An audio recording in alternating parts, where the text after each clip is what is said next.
Bismillahirrahmanirrahim. Assalamu alaikum. Welcome back to ISP Online Learning Management System. Today is lecture number 11 for the course of Reinforced Concrete Design 1. This course is generally for BSc Civil Engineering. I myself engineer Dr. Muhammad Aslam, Assistant Professor, Department of Civil Engineering, Institute of Southern Punjab, Multan. Today is lecture number 11 and week number 11. तो आज generally हम columns को detail में study करेंगे कि columns under compression and bending किस तरह से काम करते हैं। बहुत ज़्यादा लेंदी लेक्चर है, आगे विंटर की वेकेशंस भी आ रही हैं, उसमें डिटेल से इस लेक्चर को पढ़ना है आपने। और एक असाइनमेंट है डिटेल में, उसको सॉल्व करना है by considering your roll numbers and other details specified, जो कि एंड में आपको ऑलरेडी बताई गई हैं। So these are your reference text books for this course. इन बुक्स के अलावा अगर आपके पास design of reinforced concrete structure से रेलेवेंट कोई और बुक अवेलेबल है तो उसको भी आप यूज़ कर सकते हैं। So in our today's class we are going to discuss about columns under compression and bending के जनरल शॉर्ट कॉलम्स हमने लास्ट क्लास में ऑलरेडी डिस्कस किए थे कि कॉलम्स के ऊपर डिज़ाइन रिक्वायरमेंट्स क्या होती हैं, कॉलम के जो शॉर्ट कॉलम्स हैं उनके लिए कंडीशंस क्या होती हैं, क्लासिफिकेशंस क्या होती हैं, क्लासिफिकेशंस बेस्ड ऑन लोडिंग क्या होती है, and classification based on height of the column क्या होते हैं, and classification based on different types of reinforcements हमने डिस्कस किए। So in our today's class we are going to continue our topic on the columns under compression and bending.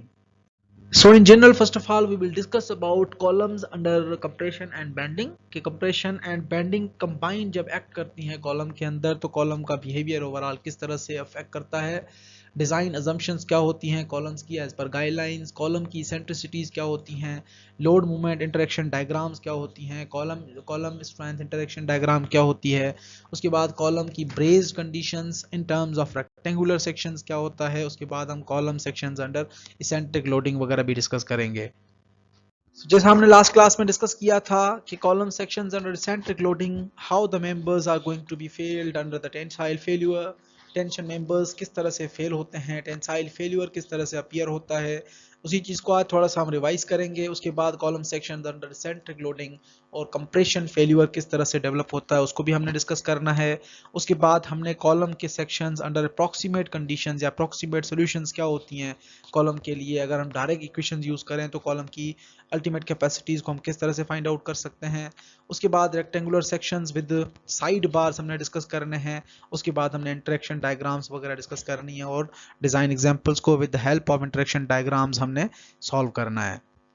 So first of all we will discuss about compression plus bending of columns कि column जो members हैं compression members हैं वो compressive forces के साथ साथ bending movement या bending forces किस तरह से फेस करते हैं, इन तमाम चीज़ों को हमने आज डिस्कस करना है। लास्ट लेक्चर के अंदर ऑलरेडी हमने डिस्कस किया था कि हम जो इमेजिनरी पर्सपेक्टिव से कंसीडर करते हैं कि कॉलम्स के ऊपर बिल्डिंग का लोड सेंट्रॉइड डिस्ट्रीब्यूट हो रहा है, सेंट्रॉइडल, तो लेकिन इन रियलिटी जब आप बात करते हैं तो कॉलम का लोड जो है वो सेंट्रॉइड में नहीं एक सर्टेन इसेंट्रिक डिस्टेंस के ऊपर होता है, जिसकी वजह से बेंडिंग मूवमेंट भी एक्ट कर रही होती है कॉलम के एंड्स के ऊपर। So in all types of columns normally carry compression but bending is always present on one or both axes due to the reasons we already have discussed। हमने previous class में discuss किया था कि किस तरह से bending और movement जो है वो as a combined act कर रहे होते हैं। So when a member is subjected to an axial load and a bending movement, it is convenient to replace the axial load and bending moment with an equal load P applied at a eccentricity such that E is equals to moment over load। कि हम consider करते हैं कि let suppose कि हमारे पास जो column है उसके सेंट्रॉइड के ऊपर दोनों चीज़ें कंसीडर हो रही हैं, मोमेंट भी और कंप्रेसिव लोड भी, तो वहाँ पे हम क्या कंसीडर करते हैं कि जो लोड है वो आपका एक्चुअली जो मोमेंट है वो लोड की वजह से है, और लोड जो है वो एक सर्टेन इसेंट्रिक डिस्टेंस के ऊपर है, जो लोड की इंटेंसिटी है वो कंप्रेसिव इंटेंसिटी है, और load into certain that eccentric distance will be considered as a moment, और हम इसेंट्रिसिटी की जो इंटेंसिटी है उसको हम कंसीडर करते हैं मोमेंट ओवर लोड। तो स्टैटिकली आप इक्वेशन किस तरह से ड्राइव करते हैं मोमेंट एंड लोड का इसेंट्रिक डिस्टेंस के ऊपर, और E is equals to m over applied load. Certain eccentricity की वजह से हम तमाम कॉलम्स को क्लासिफाई करते हैं एज एन इक्विवेलेंट इसेंट्रिसिटी, यानी कि इक्विवेलेंट इसेंट्रिसिटी हम एक कॉन्सेप्ट लाते हैं कि जो तमाम कॉलम्स हैं जो उसके ऊपर यूनिफॉर्मली जो एक्सियल लोड एक्ट कर रहा है वो एक सर्टेन डिस्टेंस के ऊपर है, और वो डिस्टेंस आपका इसेंट्रिक डिस्टेंस है जिसको हम इक्विवेलेंट इसेंट्रिक डिस्टेंस कंसीडर कर रहे हैं।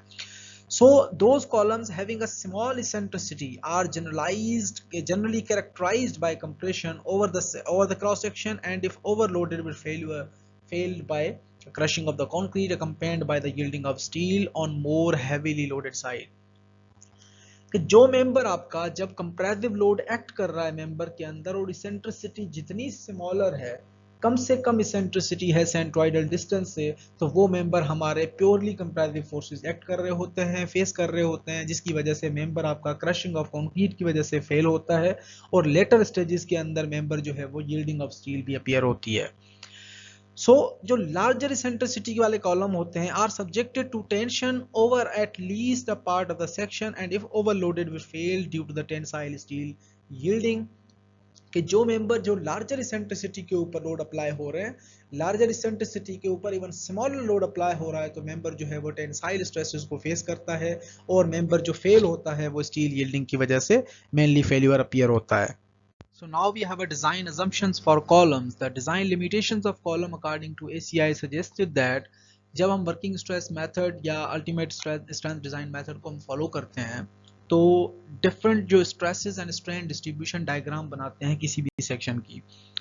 तो जब स्ट्रेस और स्ट्रेन डायग्राम बनाते हैं तो हमारा जो एक पर्सपेक्टिव होता है, ACI क्या कहता है कि strains in concrete and steel are proportional to the distance from the neutral axis, कि दोनों एक्सिस में अपवर्ड एंड बॉटम रीजन के अंदर जैसे आप स्ट्रेन या प्रोफाइल जो बनाते हो कंक्रीट और स्टील के लिए वो आपका लीनियरली प्रोपोर्शनल जो इंक्लाइंड फॉर्म के अंदर आपका स्ट्रेट इंक्लाइन लाइन के अंदर न्यूट्रल एक्सिस की स्ट्रेन डिस्ट्रीब्यूशन बनेगी दोनों साइडों के ऊपर. उसके बाद आपने secondly equilibrium of forces apply करना है, कितने हॉरिजॉन्टल फोर्सेस हैं, कितने वर्टिकल फोर्सेस हैं. उसके बाद मैक्सिमम कंप्रेसिव स्ट्रेंथ कंक्रीट में कितनी होनी चाहिए, स्ट्रेंथ लिमिटेशंस क्या हैं, स्ट्रेसेस कंक्रीट और स्टील के अंदर यील्डिंग स्ट्रेसेस के बराबर है या एक सर्टेन स्ट्रेस की वैल्यू है जो कि यील्डिंग स्ट्रेस से कम है. उसके बाद हम स्ट्रेस ब्लॉक कंसीडर करते हैं जो कि पहले तो जो पैराबोलिक फॉर्म के अंदर कंसीडर होता है, लेकिन पैराबोलिक को ACI ने फिर इक्विवेलेंट रेक्टेंगुलर बॉक्स के अंदर कंसीडर करते हैं जिसका हम टॉप विड्थ जो है वो 0.85 FC डैश कंसीडर करते हैं और उस रेक्टेंगुलर ब्लॉक की जो विड्थ होती है वो हमारे पास A डिस्टेंस कहलाता है जिसको हम स्ट्रेस ब्लॉक की विड्थ कंसीडर करते हैं. उसके बाद इसी A की जो वैल्यू है वो बीटा 1 C से रिप्रेजेंट होती है. C is the distance from the neutral axis to the top fibre और आपकी जो बीटा है वो वैल्यू रेंज या वेरी कर रही होती है 0.60 से 65 से लेके 0.85 के दरमियान और नॉर्मली हम 0.85 यूज़ कर रहे होते हैं. मजीद हम डायग्राम वगैरह को देखते हैं तो उसमें आपको सारी चीज़ें जो है वो क्लियर हो जाएंगी. ये हमारे पास ACI की तरफ से सजेस्टेड अजम्पशंस को हम किस तरह से रियलिस्टिक डायग्राम के अंदर बनाते हैं कि we have a cross section of the column, एक कॉलम का क्रॉस सेक्शन आपको नजर आ रहा है जिसकी ओवरऑल इफेक्टिव डेप्थ आपके पास है और E डैश डिस्टेंस है जो कि आपका बॉटम रिइंफोर्समेंट से लेके जहाँ पे आपका नॉमिनल स्ट्रेंथ या नॉमिनल लोड एक्ट कर रहा है कॉलम के सेंट्रॉइड से एक सर्टेन डिस्टेंस के ऊपर. लेकिन जब हम उसकी फोर्सेस बनाते हैं इक्विवेलेंट फोर्सेस यानी इक्विलिब्रियम कंडीशंस हमने फॉलो करनी है कि कंक्रीट के फोर्सेस कितने हैं, स्टील के फोर्सेस कितने हैं, तो हमारे पास जो फोर्सेस हैं वो आपके डिफरेंट फोर्सेस नज़र आ रही हैं जिसके अंदर आपका टोटल जो हॉरिजॉन्टल फोर्स है या मूवमेंट फोर्स है वो नॉमिनल फोर्स कितना अप्लाई हो रहा है और अपोजिट में आपके पास कंक्रीट की स्ट्रेसेस और कंप्रेसिव स्टील की स्ट्रेसेस वो किस तरह से लाई कर रही हैं और टेंसाइल स्ट्रेसेस किस तरह से लाई कर रही हैं इन द बॉटम रिइंफोर्समेंट. उसके बाद हम एक स्ट्रेन प्रोफाइल बनाते हैं, स्ट्रेन डायग्राम जिसको हम कंसीडर करते हैं न्यूट्रल एक्सिस से लेके टॉप फाइबर तक हमारा डिस्टेंस जो है वो C अप्लाई होता है. उसके बाद हर स्टील के अंदर स्ट्रेंस कितनी है, टॉप स्टील के अंदर उसको हम स्ट्रेन S डैश से रिप्रेजेंट करा रहे हैं और बॉटम स्टील आपका स्ट्रेन S से रिप्रेजेंट हो रहा है. टॉप फाइबर के ऊपर आपकी कंक्रीट की अल्टीमेट स्ट्रेंथ 0.0003 होती है और बॉटम के अंदर स्टील की स्ट्रेंथ जो है वो ultimate stresses divide by modulus of elasticity of steel हमें स्ट्रेसेस मिल जाती हैं. उसके बाद हम स्ट्रेस ब्लॉक बनाते हैं इक्विवेलेंट फोर्सेस का. स्ट्रेस ब्लॉक एक रेक्टेंगुलर ब्लॉक है जिसके सेंट्रॉइड के ऊपर आपका कंक्रीट का फोर्स अप्लाई हो रहा होता है, जो लोकेशन है स्टील की वहाँ पे स्टील का फोर्स हम अप्लाई करते हैं. रेक्टेंगुलर बॉक्स का टॉप फाइबर जो है वो 0.85 FC डैश होता है और जो उसकी ओवरऑल विड्थ होती है वो A से रिप्रेजेंट होती है. A is equals to beta 1 into C आपका डिस्टेंस ऑलरेडी मिला हुआ है और बॉटम स्टील की लोकेशन पे हमने टेंसाइल फोर्स अप्लाई किया. ये मजीद डायग्राम आपको मैं ड्यूरिंग लेक्चर जो है वो डिटेल में बोर्ड के ऊपर एक्सप्लेन करूंगा तो मजीद आपकी सारी चीज़ें या सारी कन्फ्यूजन जो है वो क्लियर हो जाएंगी. So now we have column eccentricities. अब इसेंट्रिसिटीज का जैसे मैंने आपको पहले बताया कि जितना कॉलम के सेंट्रॉइड एक्सिस से लोड दूर अप्लाई हो रहा होता है उतना ही लेटरल डिफ्लेक्शन और टेंशन फोर्सेस जो है वो ज्यादा अप्लाई हो रही होती है मेंबर के ऊपर। तो लोड आपका इवन स्मॉलर है, इसेंट्रिक डिस्टेंस लार्जर है, तो वो स्मॉलर लोड भी आपके मेंबर को फेल कर सकता है। और लोड आपका ज्यादा है, इसेंट्रिक डिस्टेंस बहुत कम है, तो वहां पे आपका मेंबर जो है वो ज्यादा लोड कैरी कर सकता है। तो यहाँ पे हम जब लार्ज इसेंट्रिसिटी की बात करते हैं तो कंक्रीट आपका जो है वो बाद में फेल होता है, स्टील आपका पहले यील्डिंग स्ट्रेस पे पहुंचता है, तो उस मेंबर को हम लार्ज इसेंट्रिक मेंबर कंसीडर करेंगे। यानी for large eccentricities the failure is initiated by yielding of steel reinforcement, hence total stresses in the steel bar will be equals to the yielding strength of material. So furthermore smaller eccentricity, जैसे मैंने बताया कि smaller eccentricity is the distance when maximum of the forces are acting as a compressive forces, और जिसकी वजह से आपका member जो है वो क्रशिंग में फेल होता है, कंक्रीट स्ट्रेंथ उसकी रप्चर कर जाती है, स्टील आपका जो है वो स्टिल सरवाइव कर सकता है, उसके अंदर यील्डिंग स्ट्रेसेस जो हैं वो मजीद हैंडल हो सकती हैं। तो उस केस में हम मेंबर को जो है स्मॉलर इसेंट्रिक मेंबर या स्मॉल इसेंट्रिसिटी कंसीडर करते हैं। अब पहले केस के अंदर हमने देखा कि जो आपकी टॉप फाइबर थी उससे बाहर की तरफ आपकी इसेंट्रिक फोर्स या फोर्स जो है मेजॉरिटी वहां एक्ट कर रही थी। तो यहाँ पे हम देखते हैं कि जो आपका सेंट्रल न्यूट्रल एक्सिस है उसके सराउंडिंग में या उसके बिल्कुल नजदीक जो है वो एक नॉमिनल स्ट्रेंथ या नॉमिनल लोड जो है वो एक्ट कर रहा है, जिसका ई डैश डिस्टेंस है, यानी कि उसके फोर्स से डिस्टेंस से लेके बॉटम फाइबर तक का जो रिइंफोर्समेंट तक डिस्टेंस है उसको हम ई डैश से रिप्रेजेंट करा रहे हैं। तो यहाँ पे आपके जो फोर्सेस हैं वो जो फोर्स डिस्ट्रीब्यूशन डायग्राम है वो भी आप देख सकते हैं कि जो सी डैश है, C S dash is representing the compressive steel, CS is representing the tensile steel, CC is representing the concrete strength, and PN basically is the nominal load जो जिस लोकेशन के ऊपर nominal load एक्ट कर रहा है। उसके बाद जब हम इसका स्ट्रेन प्रोफाइल या स्ट्रेन डायग्राम बनाते हैं तो strain diagram distribution of forces की वजह से अब लीनियर डिस्ट्रीब्यूशन है, लेकिन न्यूट्रल एक्सिस डेवलप नहीं हो रहा। और यहाँ पे जो स्ट्रेस ब्लॉक है वो क्योंकि आपकी कंक्रीट के अंदर तमाम स्ट्रेसेस जो है वो मैक्सिममली कंक्रीट हैंडल कर रहा है, क्योंकि लोड जो है वो आपका सेंटर के बिल्कुल पास है, इसेंट्रिसिटी बहुत कम है, तो उस केस को हम कंसीडर करते हैं as a smaller eccentricity member. और इक्विवेलेंट फोर्सेस आपके किस तरह से अप्लाई होते हैं वो भी आप देख सकते हैं। तो स्मॉलर एंड लार्जर इसेंट्रिसिटी के बाद कोड्स ने हमें एक और इसेंट्रिसिटी जनरेट कराई या इसेंट्रिसिटी सजेस्ट की, जिसका नाम दिया गया बैलेंस इसेंट्रिसिटी।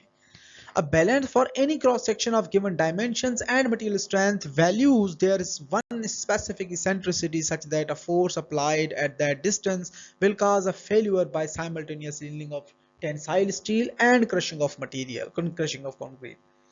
तो कोड क्या कहते हैं कि जब आप दोनों फोर्सेस लार्जर इसेंट्रिसिटी कंसीडर करते हैं तो स्टील फेल हो जाता है, कंक्रीट आपका सरवाइव कर जाता है।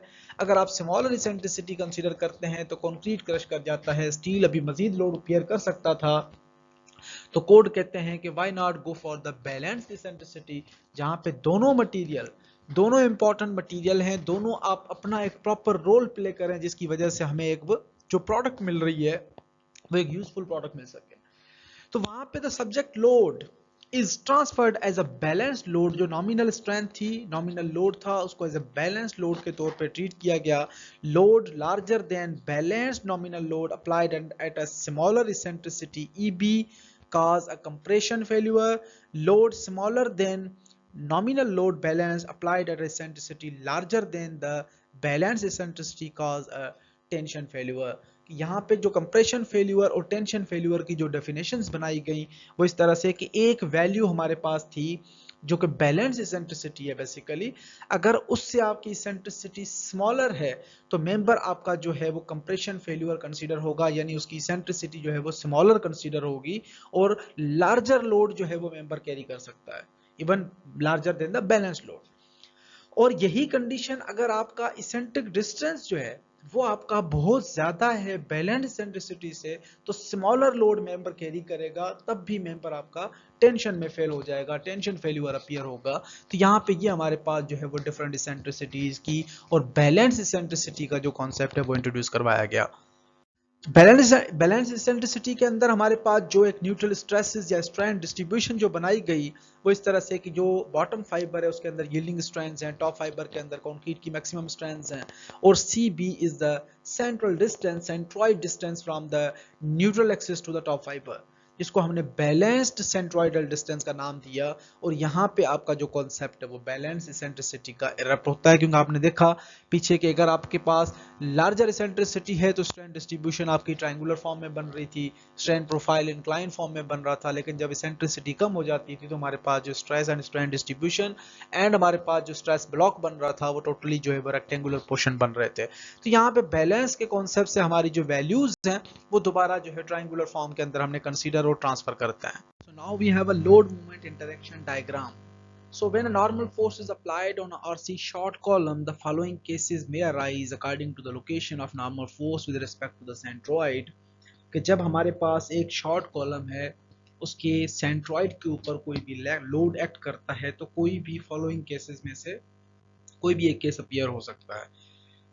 हम कंसीडर करते हैं कि एक एक्सियल कंप्रेसिव फोर्स थ्योरेटिकली हम अज्यूम करते हैं कि सेंट्रॉइड या plastic centroid of the section के ऊपर एक्ट कर रहा है, यानी कोई यूनिएक्सियल और बायएक्सियल लोडिंग नहीं है, सेंट्रॉइड में से वो पास हो रहा है जिसके ऊपर इसेंट्रिसिटी जीरो है और मूवमेंट जीरो है, सिर्फ कंप्रेसिव फोर्स है। फिगर 1A के अंदर फोर्स रिप्रेजेंटेड भी है। हम उसके अंदर कंडीशंस देखते हैं कि नॉमिनल कंडीशंस आपकी किस तरह से अप्लाई होती हैं जब इसेंट्रिसिटी आपकी वेरी कर रही होती है। तो फर्स्ट कंडीशन क्या हो सकती है पॉसिबली कि मैक्सिमम नॉमिनल एक्सियल लोड, जब आपका nominal axial load maximum act कर रहा हो, this is the case of normal force acting on a section with minimum eccentricity, कि एक पॉसिबल हाईएस्ट फोर्स है, मैक्सिमम इंटेंसिटी एक्ट कर रही है और कम से कम इसेंट्रिसिटी है, यानी कि प्लास्टिक सेंट्रॉइड के ऊपर एक्ट कर रही है। तो अकॉर्डिंग टू एसीआई हम नॉमिनल मैक्सिमम स्ट्रेंथ जो है वो टोटल एक्सियल कंप्रेशन लोड का 80% कंसीडर करेंगे for the right column case और 85 कंसीडर करेंगे हम स्पाइरल रिइंफोर्स्ड कॉलम्स के लिए, जो कि हम ऑलरेडी पिछली क्लासेस में डिस्कस कर रहा है, शॉर्ट कॉलम के लिए डिजाइन भी कर रहा है। और इस केस में आपका जो फेल्यूर होगा मेंबर का वो concrete crushing and steel yielding का कम्युलेटिव फेल्यूर होगा, जो कि आपका फर्स्ट क्राइटेरिया या फर्स्ट केस कहलाएगा, जिसके अंदर आपके maximum nominal axial load with minimum eccentricity act कर रही होती है। इसी तरह से सेकंड केस हमारे पास है कंप्रेशन फेल्यूर, यानी कि आपका कंप्रेसिव फोर्स की वजह से कंक्रीट क्रश हो जाए, उसको हम कंप्रेशन फेल्यूर कंसीडर करेंगे। तो यहाँ पे हमारे पास क्या है कि this is the case when the large axial force is acting at the smaller eccentricity, यानी कम से कम इसेंट्रिसिटी है, फोर्स बहुत ज्यादा था, हायर फोर्स है, तो नॉमिनल इंटेंसिटी जो है वो मैक्सिमम इंटेंसिटी के बराबर है to a minimum value of rho balanced, क्या आपकी जो rho balance sorry nominal balance load के बराबर है जब वैल्यूज, तो उस केस में आपका फेल्यूर जो है वो कंक्रीट क्रशिंग की वजह से होगा, क्योंकि कंप्रेसिव स्ट्रेन्स इन कंक्रीट जो हैं वो 0.003 से एक्सीड कर जाती हैं, जिसकी वजह से स्टील जो है मजीद स्ट्रेंथ बियर कर सकता था, लेकिन हमारा जो कंक्रीट है वो क्रश कर जाए, तो इसको हम सेकंड क्राइटेरिया या सेकंड केस कंसीडर करेंगे। इसी तरह से हमारे पास थर्ड है बैलेंस्ड कंडीशन, जब हमारे पास larger eccentricity and smaller eccentricity के दरमियान हम कोई बैलेंस इसेंट्रिसिटी प्रोवाइड करें, जिसके अंदर हमारा टारगेटेड जो स्ट्रेन है कंक्रीट के अंदर वो लिमिट या मैक्सिमम की जाए 0.003 तक, और स्टील जो है वो मैक्सिमम यील्डिंग स्ट्रेन के इक्वल की जाए, तो उस केस के अंदर आपका जो बैलेंस इसेंट्रिसिटी है वो balanced movement divide bye balanced load हो जाता है, और फेल्यूर जो है वो कम्युलेटिव कंबाइंड फेल्यूर हो रहा होता है, जिसमें कंक्रीट क्रश हो जाता है और स्टील जो है वो यील्ड हो जाता है। तो ये हमारा थर्ड क्राइटेरिया या बैलेंस्ड कंडीशन जो है वो कहलाती है। उसके बाद फोर्थ क्राइटेरिया हमारे पास टेंशन फेल्यूर है। This is the case when smaller load acting at the larger eccentricity, यानी कि आपका जो लोड है वो सेंट्रॉइड से काफी दूर तक एक्ट कर रहा है, तो उस केस में हम इसको लार्जर इसेंट्रिसिटी कंसीडर करते हैं। स्मॉलर लोड की वजह से लेटरल डिफ्लेक्शन बहुत ज्यादा होता है, जिसकी वजह से आपका स्टील कोलैप्स कर जाता है, कंक्रीट स्टिल सर्वाइव है, कंक्रीट स्टिल लोड बियर कर सकता है, तो उस केस को हम जो है वो टेंशन फेल्यूर कंसीडर करते हैं। उसके बाद हमारे पास प्योर फ्लेक्चर है, जो कि बहुत रेयर केसेस के अंदर ऐसा सेक्शन जो है वो अपीयर होता है। This is the section in the case subjected to only bending movement, no any axial compressive force is acting on the member, so the eccentricity is assumed to be at infinity, कि eccentricity जो है वो बहुत ज्यादा है, यानी कि load आपका एक बीम के एंड के ऊपर अप्लाई हो रहा है और कॉलम आपका अदर एंड के ऊपर है, तो उस केस में आपका कॉलम जो है उसके ऊपर टोटली फ्लेक्सुरल लोड एक्ट कर रहा होगा, हॉरिजॉन्टल लोड एक्ट कर रहा होगा उन मेंबर्स की वजह से। तो यहाँ पे आपका बेंडिंग फेल्यूर, जिस तरह से बीम फेल होता है इसी तरह से फेल्यूर जो है वो अपीयर होता है। ये बहुत ही रेयर केसेस के अंदर रियलिटी लाई करती हैं चीजें। फिफ्थ केस जो है वो रेयर केस है। ये हमारे पास एक स्ट्रेन प्रोफाइल की डिस्ट्रीब्यूशन डायग्राम है जिसको हम लोड इंटरेक्शन डायग्राम के तौर पे कंसीडर कर रहे हैं। आप जीरो से एक लाइन मार्क करते हैं जो कि इसेंट्रिसिटी जब आपकी बैलेंस इसेंट्रिसिटी के बराबर है, तो वहां से ऊपर वाला जो रीजन है वो आपका कंप्रेसिव जोन कहलाता है और बॉटम रीजन जो है वो टेंशन जोन कहलाता है।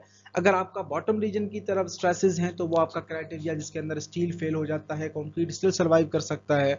और आपका ऊपर वाला जो रीजन है उसके अंदर कंप्रेसिव स्ट्रेसेस या जो आपकी नॉमिनल स्ट्रेंथ है वो बैलेंस स्ट्रेंथ से ज्यादा है, तो उस केस के अंदर आपका कंप्रेशन के अंदर मेंबर फेल हो जाता है और इसेंट्रिसिटी जो डिस्टेंस है वो हमारी कम हो जाती है। तो यहाँ पे हमारे पास जो क्राइटेरिया है वो डिफरेंट हो जाता है। तो ये स्ट्रेंस की डिस्ट्रीब्यूशन डायग्राम है, किस तरह से हम स्ट्रेंस को डिस्ट्रीब्यूट करते हैं based on load interaction diagrams वगैरह। इन चीज़ों को मजीद में आपको ड्यूरिंग क्लास या ड्यूरिंग जब डिज़ाइन एग्जाम्पल्स वगैरह सॉल्व करेंगे तो सारी चीज़ें आपको मजीद क्लियर हो जाएंगी। अब कॉलम स्ट्रेंथ इंटरेक्शन डायग्राम का मजीद एक एग्जांपल है या एक मजीद जो डायग्राम है उसको हम एक्सप्लेन कर रहे हैं थ्योरेटिकली, और आपके पास जो है डायग्राम भी एक्सप्लेन्ड है, सारी चीज़ें मजीद आपको यहाँ से भी क्लियर हो जाएंगी। So for a given cross section and material strength a column interaction diagram has general shape as shown in figure 2, जो कि आपने पिछली स्लाइड के ऊपर भी देखी, आगे भी एक फिगर आपको गिवन है कि जब आपका कॉलम डिफरेंट मटेरियल की स्ट्रेंथ और क्रॉस सेक्शन के हिसाब से जब लोड को फेस करता है तो किस तरह की एक इंटरेक्शन डायग्राम या डिस्ट्रीब्यूशन डायग्राम डेवलप होती है। So any point on the curve such as A represent a pair of values P N and M N, कि आप कहीं पे भी उस कर्व के ऊपर अगर एक पॉइंट मार्क करते हैं ए, तो वहां पे आपके पास दो वैल्यूज होंगी, एक नॉमिनल लोड होगा, दूसरी नॉमिनल मूवमेंट होगी, जिसको हम nominal strength theory will fail the member, कि हम नॉर्मल स्ट्रेंथ थ्योरी के हिसाब से हम कंसीडर कर रहे होते हैं कि नॉमिनल लोड जो है वो आपका कितना है, अगर बैलेंस लोड से ज़्यादा है तो क्या मेंबर हमारा फेल हो रहा है या नहीं हो रहा, उस हिसाब से हम इसको डिसाइड करते हैं।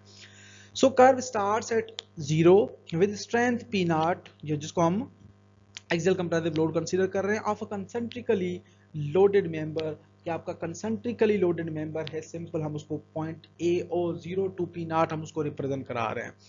पोर्शन जो OB ऑफ द कर्व है pertains to the range of small eccentricity in which failure is initiated by the crushing of concrete, कि आपका जो अपर जोन है जो जिसके अंदर इसेंट्रिसिटी स्मॉलर है OB पोर्शन के अंदर, वो भी हम देखते हैं पिक्चर के अंदर, तो वो आपका कंप्रेसिव जोन कहलाता है जहां पे आपका फेलियर जो है वो क्रशिंग ऑफ कंक्रीट की वजह से होता है।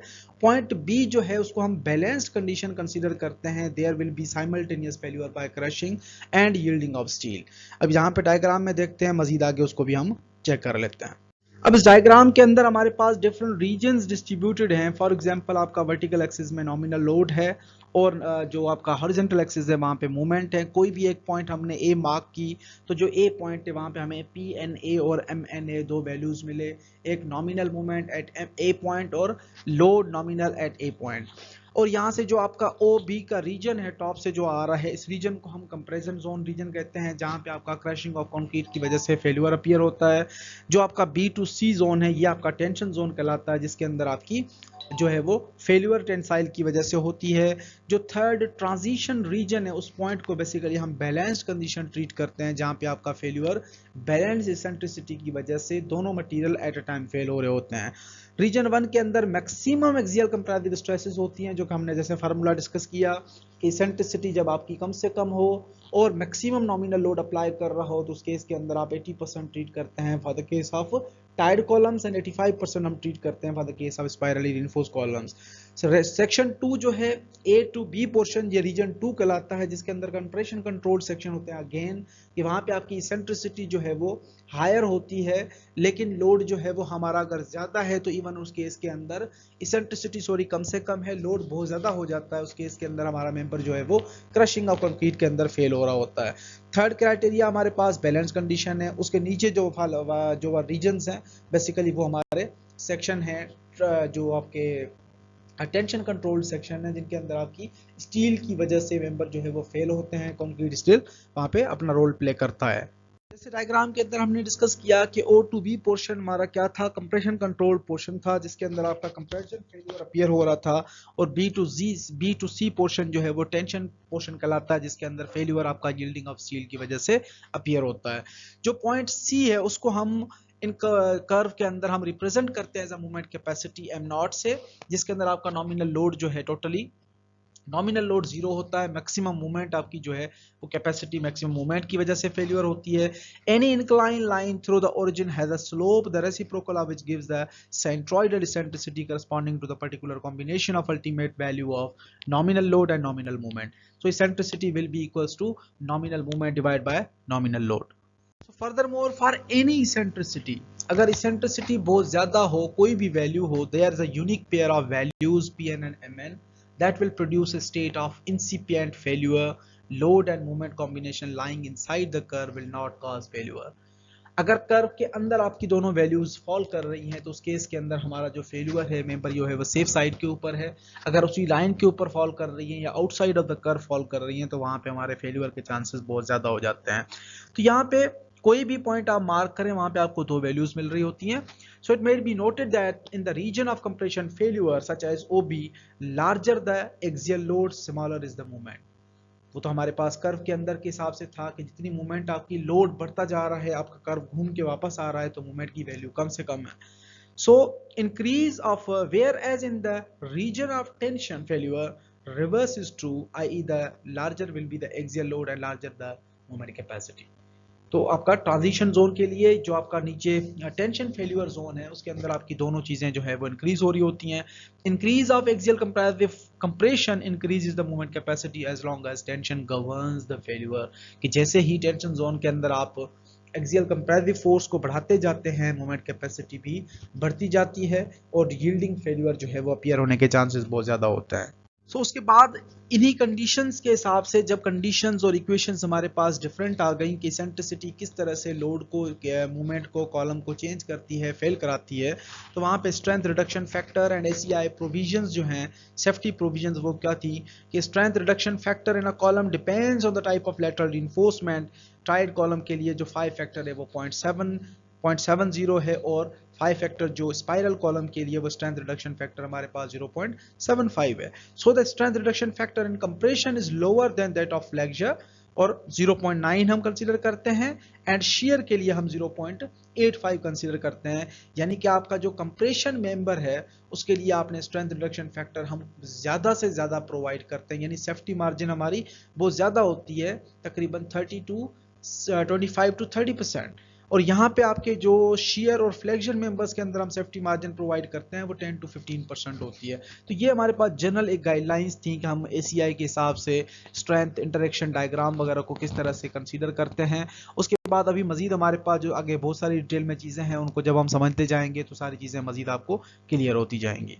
So now we have a columns and we are considering the balanced condition, जिसके अंदर आपका balance eccentricity, balance movement and balance loads हैं, और रेक्टेंगुलर सेक्शंस हैं। उन रेक्टेंगुलर सेक्शंस के लिए हम किस तरह से बैलेंस कंडीशंस वगैरह कंसीडर करते हैं। Now we have a balanced condition for rectangular sections. A balanced condition occurs in a column when the load is applied on the section and produces at nominal strength a strain in concrete of about 0.003 and fiber strain जो steel के अंदर है वो हमारे पास होती है yielding stress divided by modulus of elasticity in the tension bars. So उसके लिए जो हमारे पास मजीद बैलेंस सेक्शन के लिए जो एक्सप्लेन्ड स्टेप्स हैं, उसमें पहला स्टेप है कि हम C कंसीडर करते हैं। Let the C is the equal distance from the top compression zone to the neutral axis, कि हम C को न्यूट्रल एक्सिस तक डिस्टेंस कंसीडर करते हैं फ्रॉम द टॉप फाइबर से लेके न्यूट्रल एक्सिस तक इन द स्ट्रेन डायग्राम। और अगर आप स्ट्रेन डायग्राम अगली पिक्चर के ऊपर भी मैं आपको एक्सप्लेन करता हूं तो वहां पे हमें नजर आता है कि CB या C balanced divided by dt overall depth up to the tension bars will be equals to the strain in concrete divided by strain in concrete plus strain in steel. तो whereas modulus of elasticity of steel basically is 29,000 KSI, हमने equate किया है दो triangles को और ये equation relationship बनाया। अगर इसको आप मजीद सॉल्व करें तो CB will be equals to 87 into dt over 87 plus Fy यानी मॉडुलस ऑफ इलास्टिसिटी की वैल्यू हमने पुट कर दी।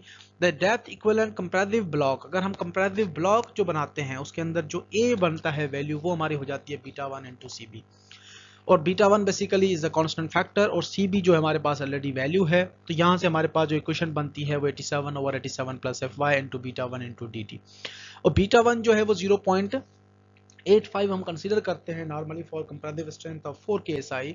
अगर आपकी स्ट्रेंथ रिड्यूस होती है तो उस केस में आप 0.05 जो है वो रिड्यूस कर देते हैं। लेट सपोज अगर 3000 PSI हो जाती है तो हमारी जो कॉन्क्रीट जो बीटा 1 की वैल्यू है वो 0.0 और 0.80 हो जाएगी। अब ये रेक्टेंगुलर सेक्शन, उसके अंदर आपको नजर आ रही है कंपैरेटिव बार्स हैं, टेंशन बार्स हैं, प्लास्टिक सेंट्रॉइड आपको नजर आ रही है, और जो कंप्रेसिव बार से टॉप फाइबर तक डिस्टेंस उसको हम डी डैश से रिप्रेजेंट करा रहे हैं, और प्लास्टिक जो इसेंट्रिसिटी है या आपको जो नॉमिनल लोड है वो इसेंट्रिक डिस्टेंस के ऊपर नजर आ रहा है, वो हम सेंट्रॉइड से इसेंट्रिक डिस्टेंस कंसीडर कर रहे हैं, और ई डैश हमारा बॉटम रेनफोर्समेंट से जो बैलेंस लोडिंग है या नॉमिनल लोड है वहां तक हम डिस्टेंस कंसीडर कर रहे हैं। dt भी आपको नजर आ रहा है, और h is the total depth and b is the total width of the section. जब हम इसका equivalent stress distribution diagram, strength distribution diagram बनाते हैं तो दो रेक्टेंगल्स बनती हैं हमारे पास। अपर जोन में कंक्रीट स्ट्रेंथ जो है वो 0.003 है, और स्टील जो लोकेशन के ऊपर है वहां पे स्ट्रेसेस हैं, स्ट्रेसेस इन compression steel और strains in compression steel and strains in the bottom steel, और CP is the distance from the centroid या न्यूट्रल एक्सिस से लेके टॉप फाइबर तक का डिस्टेंस है। जब हम इसको स्ट्रेस ब्लॉक बनाते हैं तो वहाँ पे रेक्टेंगुलर इक्विवेलेंट स्ट्रेस ब्लॉक हमने कंसीडर किया, जिसको हम विड्थ ओवरऑल AB से रिप्रेजेंट करा रहे हैं, टॉप फाइबर 0.85 FC डैश, और जो C फोर्स है is the centroid of the concrete force, जिसको हम 0.85 FC डैश इंटू AB और इंटू B से रिप्रेजेंट कराते हैं, और हमारे पास जो आपका CS फोर्स है वो कंपैरेटिव स्टील का है, और T जो फोर्स है वो आपका टेंसाइल स्टील का है। जो T और CC के दरमियान जो डिस्टेंस है that will be equal to D minus AB by 2, कि आपका D टोटल डेप्थ थी, AB minus 2 AB divide by 2 जो है वो हमारा half of the stress block हो जाता है। तो ये मजीद चीज़ें मैं आपको क्लास में ड्यूरिंग लेक्चर एक्सप्लेन करूंगा, तो सारी चीज़ें आपको क्लियर हो जाएंगी। उसके बाद हमारे पास सेकंड कंडीशन है, from the equilibrium we consider the different forces, कि हमारे पास जो आप पिछली डायग्राम अगर देखें तो चार फोर्सेस अप्लाई हो रही हैं। एक बैलेंस लोड जो कि नॉमिनल मूवमेंट की वजह से था, comparative force due to concrete and comparative force due to steel, plus जो tension force due to steel. तो यहाँ पे हमारे पास चार फोर्सेज हैं जिनको इक्वेट करना है आपने जीरो के बराबर, क्योंकि दो फोर्सेज आपके जो हैं वो एक डायरेक्शन में है, और दो जो है वो पॉजिटिव एक्स एक्सिस में है, दो जो है वो नेगेटिव एक्स एक्सिस में है, क्योंकि टेंशन स्टील जो है वो इनवर्ट से कंप्रेसिव है, और टेंसाइल जो फोर्स है वो आपका एज अ पॉजिटिव है। तो यहाँ पे हमारे पास जो CC फोर्स था वो 0.85 FC डैश AB के इक्विवेलेंट है, T is equal to area of steel into FY, CS जो कंप्रेसिव फोर्स है स्टील का वो area of steel into stresses into the steel minus 0.85 FC dash. और यहाँ पे हमारे पास जो मजीद कंडीशंस थी, FS डैश की वैल्यू आप डायरेक्टली भी कैलकुलेट कर सकते हैं, 87 C minus D dash divide by C should be less than equals to FY। अगर मोर देन FY है तो हम FY ही कंसीडर करेंगे, और बैलेंस लोड जो हमारे पास टोटल बैलेंस इक्वेशन बनी, सारी वैल्यूज हमने उसके अंदर पुट कर दी, तो हमारे पास जनरलाइज जो इक्वेशन ड्राइव हो रही है वो आपको नजर आ रही है नीचे। उसके बाद थर्ड स्टेप के अंदर हम इसेंट्रिसिटी फाइंड आउट करते हैं, considering the balance eccentricity EB is measured from the plastic centroid and E dash is measured from the centroid of the steel, के E डैश हमारे पास टोटल हम जो है वो रिप्रेजेंट करा रहे हैं डिस्टेंस, जिससे हम E eccentricity actual plus D double dash हम डिस्टेंस को कंसीडर करते हैं। उसके बाद हमारे पास जो है वो इन तमाम वैल्यूज़ को जब हम फार्मूलाज वगैरह में पुट करते हैं तो the value of balance eccentricity can be determined by taking the movements about the plastic centroid. तमाम फोर्सेस का आप प्लास्टिक सेंट्रॉइड के हिसाब से मूवमेंट लेते हैं तो ओवरऑल आपके पास जो एक वैल्यूज़ जनरेट हो जाती हैं, जिसकी वजह से हम जो है बैलेंस इसेंट्रिसिटी को फाइंड आउट भी कर सकते हैं। So generalize equation we have balanced load into balanced eccentricity, यानी कि balanced movement, this product will be balanced movement is equals to comparative force into perpendicular distance, जो कि आपका perpendicular distance उस force से लेके सेंट्रॉइड अब प्लास्टिक सेंट्रॉइड तक लेना है, प्लस CS इसका plastic centroid distance, plus T into D double dash यानी कि प्लास्टिक सेंट्रॉइड डिस्टेंस। इसको मजीद मैं आपको मजीद एक्सप्लेन करूंगा, फिलहाल आपने जस्ट फोर्स के सेंट्रॉइड से परपेंडिकुलर डिस्टेंस लेना है। ये सारी चीज़ें जो है वो मजीद इजीली आप फिगर और डायग्राम को देख के निकाल सकते हैं।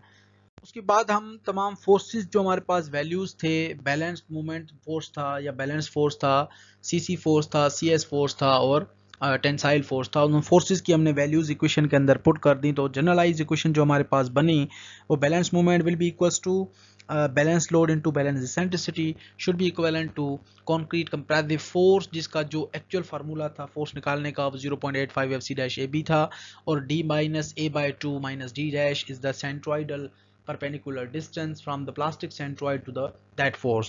उसके बाद area of steel in compression zone into Fy minus 0.85 Fc dash is the formula for the compressive force जो कि आप स्टील की वजह से निकालते हैं, और perpendicular distance d minus D dash minus D double dash plus T force आपका स्टील की वजह से है जो कि area of steel into yielding strength of material हम कंसीडर करते हैं, और D double dash is the perpendicular distance. तो यहाँ से आपकी ओवरऑल इक्वेशन से जो आपके पास मूवमेंट की वैल्यू आएगी उसको आप बैलेंस मूवमेंट से या बैलेंस लोड से डिवाइड करके आपके पास बैलेंस इसेंट्रिसिटी आ जाएगी। So for non-rectangular sections, the same procedure applies, taking into consideration the actual area of concrete in compression. The strength reduction factor for the balanced condition with Fy60 KSI can be assumed as 0.65 or 0.75. So now we have a design example जो हमने discuss किया equations वगैरह उनको हम किस तरह से real life के अंदर अप्लाई करते हैं। ये एग्जांपल आपको मजीद सारी चीज़ें जो है वो क्लियर हो जाएंगी। Determine the balanced compressive force, balance compressive force आपने फाइंड आउट करना है। उसके बाद we have to determine the balance eccentricity and balance movement for the section given as shown in figure, and concrete compressive strength we have 4000 psi and steel yielding strength we have 60000 psi। और ये हमारे पास values हैं। जो section given है वो 14 by 22 inches का है। We have 4 number 9 bars at the as the compression reinforcement and 4 number 9 bars at the tension reinforcement. Plastic centroid is basically 8.5 inches in both sides and 2.5 inches from both sides. We have cover and up to the distance from the centroid। और ये हमारे पास जो balanced load आपको नजर आ रहा है वो PB, हम इसेंट्रिक बैलेंस्ड लोड आपका कंसीडर कर रहे हैं from the plastic centroid to the load, जो कि हमें आइडेंटिफाई करना है प्लास्टिक मूवमेंट और प्लास्टिक जो है वो इसेंट्रिसिटी भी, और यहाँ पे हमारे पास बैलेंस लोड भी हमने फाइंड आउट करना है। तो ये कंडीशंस हैं, इन कंडीशंस में से हमने जो है फाइंड आउट करना है चीज़ों को कि हमारे पास जो यूजफुल प्रोडक्ट्स हैं वो किस तरह से बनती हैं, और in terms of balance condition ये सेक्शन हमारा किस तरह से एक्ट करेगा in real life. So first of all हमने इस प्लास्टिक सेंट्रॉइड की स्ट्रेन डिस्ट्रीब्यूशन डायग्राम बनाई और स्ट्रेस डिस्ट्रीब्यूशन डायग्राम बनाई। स्ट्रेन डिस्ट्रीब्यूशन डायग्राम के अंदर आप देख सकते हैं कि जो हमारे पास कंक्रीट कंप्रेसिव स्ट्रेंस हैं जो बैलेंस सेक्शन के अंदर वो कंक्रीट स्ट्रेंस हम 0.003 कंसीडर करते हैं, और यील्डिंग स्ट्रेन हमारे पास Fy और मॉडुलस ऑफ इलास्टिसिटी है, जो कि आप अगर Fy 60,000 मॉडुलस ऑफ इलास्टिसिटी 29,000 अगर आप पुट करते हैं तो आपके पास वैल्यू 0.00207 आती है। मॉडुलस ऑफ इलास्टिसिटी 29,000 KSI है, तो यानी कि 29,000 इंटू 10⁻³ हो जाएगा। तो ये हमारे पास जो यील्डिंग स्ट्रेन आ जाएगी स्टील के अंदर। तो ये सेक्शन सारी चीज़ें गिवन हैं। हमने 4 फोर्सेस कंसीडर किए, जहाँ पे बैलेंस लोड अप्लाई हो रहा था वहाँ पे हमने एक हॉरिजॉन्टल बैलेंस फोर्स कंसीडर किया। Concrete compressive block we have 0.85 FC dash, AB is the rectangular block, CC is the concrete compressive force, CS is the steel compressive force, और T is the steel tensile force. ये सारी चीज़ें हमने apply की। अब हम मजीद इसको solve करते हैं। So again same thing, first of all we calculated the balance condition के स्ट्रेंथ हमारे पास कंक्रीट के अंदर कितनी है, स्टील की स्ट्रेंथ हमने फाइंड आउट की दोनों वैल्यूज़। उसके बाद हमने लोकेट किया न्यूट्रल एक्सिस को, जिसका फार्मूला हमारे पास था CB = 87 और 87 प्लस Fy इंटू DT। 87 और 87 प्लस Fy हमारे पास 60 था, और DT हमारे पास टोटल जो है वो depth of the section from tension reinforcement to the top fibre वो 19.5 था। सही, तो हमने जब वैल्यूज को पुट किया we got 11.54 is the centroidal distance from the plastic centroid to the top fibre. उसके बाद हम जो स्ट्रेस ब्लॉक था उसका एरिया कैलकुलेट करते हैं, जिसका नॉर्मली हम फार्मूला यूज करते हैं β1 इंटू CB डिस्टेंस। तो A जो है वो हमारा स्ट्रेस ब्लॉक को रिप्रेजेंट करा रहा है, CB हमने ऑलरेडी फाइंड आउट किया 11.54 इंचेस, और बीटा जो है वो हम कंसीडर करते हैं 0.85। लेकिन अगर बीटा आपका 0.85 है 4000 PSI कंक्रीट के लिए, अगर 4000 PSI से कंक्रीट रिड्यूस हो जाती है तो आप फैक्टर जो बीटा है उसकी वैल्यू को रिड्यूस कर देते हैं by considering 0.05 reduction at 1000 reduction 1000 PSI reduction in concrete strength. तो ये हमारे पास था फार्मूला 0.85 इंटू 11.54, और जो स्ट्रेस ब्लॉक का जो हमारे पास वैल्यू आई वो 9.81 इंचेस आ गई। उसके बाद स्टेप नंबर 3 में हम कंप्रेशन स्टील को चेक करते हैं कि आया कंप्रेशन स्टील जो है वो यील्ड हो चुका है या वो स्ट्रेसेस जो हैं वो मजीद बियर कर सकता है। उसके लिए हमने सबसे पहले स्ट्रेन डायग्राम से 2 ट्राइंगल्स को आपस में कंपेयर किया, एक स्मॉलर ट्राइंगल जिसके अंदर आपकी स्ट्रेन है कंप्रेशन स्टील की, और एक उससे बड़ा ट्राइंगल जो बाहर आपको नजर आ रहा है। तो strain in compression steel divide by strain in steel, strain in concrete should be equal to C minus C, क्योंकि आपके पास ओवरऑल ट्राइंगल की डेप्थ है, माइनस डी डैश, आप कवर माइनस कर देते हो क्योंकि ऊपर वाला कवर, क्योंकि आपका सी जो कंपैरेटिव स्टील फोर्स है उसकी लोकेशन तक हमने आना है, डिवाइड बाय सी जो कि आपकी टोटल बाहर वाले ट्राइंगल की डेप्थ है। तो इस फार्मूले के सी और सी डैश की वैल्यूज हमारे पास हैं, कॉन्क्रीट स्ट्रेन भी है, हमने वैल्यूज पुट की और स्ट्रेन हमारे पास जो वैल्यू आई वो 0.00235 आ गई। और अगर हम ये देखें कंपेयर करें तो मैक्सिमम जो स्ट्रेन है वो हमारे पास 0.00207 है, जो कि आप modulus of elasticity and yielding stress का रेशो निकालते हैं, तो इससे वैल्यू जो है वो हमारी ज़्यादा है। इसका मतलब ये है कि कॉन्क्रीट स्टील जो आपने कंपैरेटिव स्ट्रेस में यूज़ किया है वो यील्डिंग स्ट्रेस क्रॉस कर चुका है। या तो एक ये चीज़ हमारे पास है, और दूसरा चेक है हम स्ट्रेस फाइंड आउट करते हैं कि कंप्रेशन स्टील में स्ट्रेस कितनी है। उसका फार्मूला हमारे पास क्या था, 87 into C minus D dash divide by C should be less than equals to yielding stress. अगर यील्डिंग स्ट्रेस से कम है तो जो वैल्यू आएगी उसको हम यूज करेंगे, अगर यील्डिंग स्ट्रेस से ज्यादा है तो हमारे पास यील्डिंग स्ट्रेस की जो वैल्यू है उसको हमने कंसीडर करना है।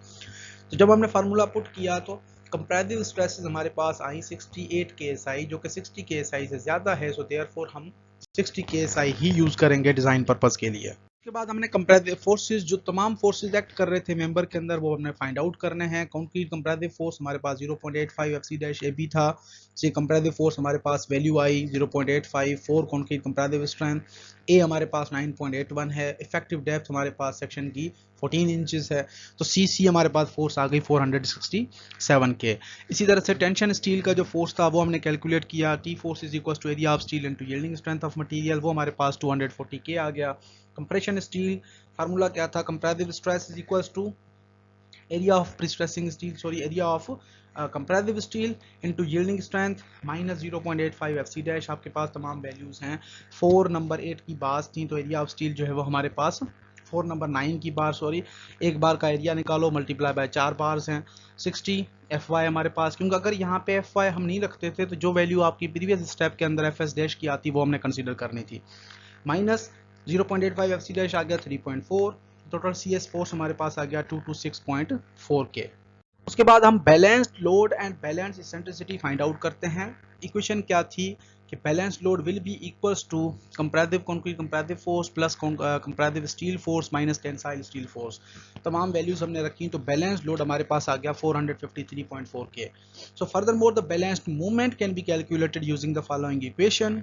Balanced movement will be equals to balance load into balance eccentricity.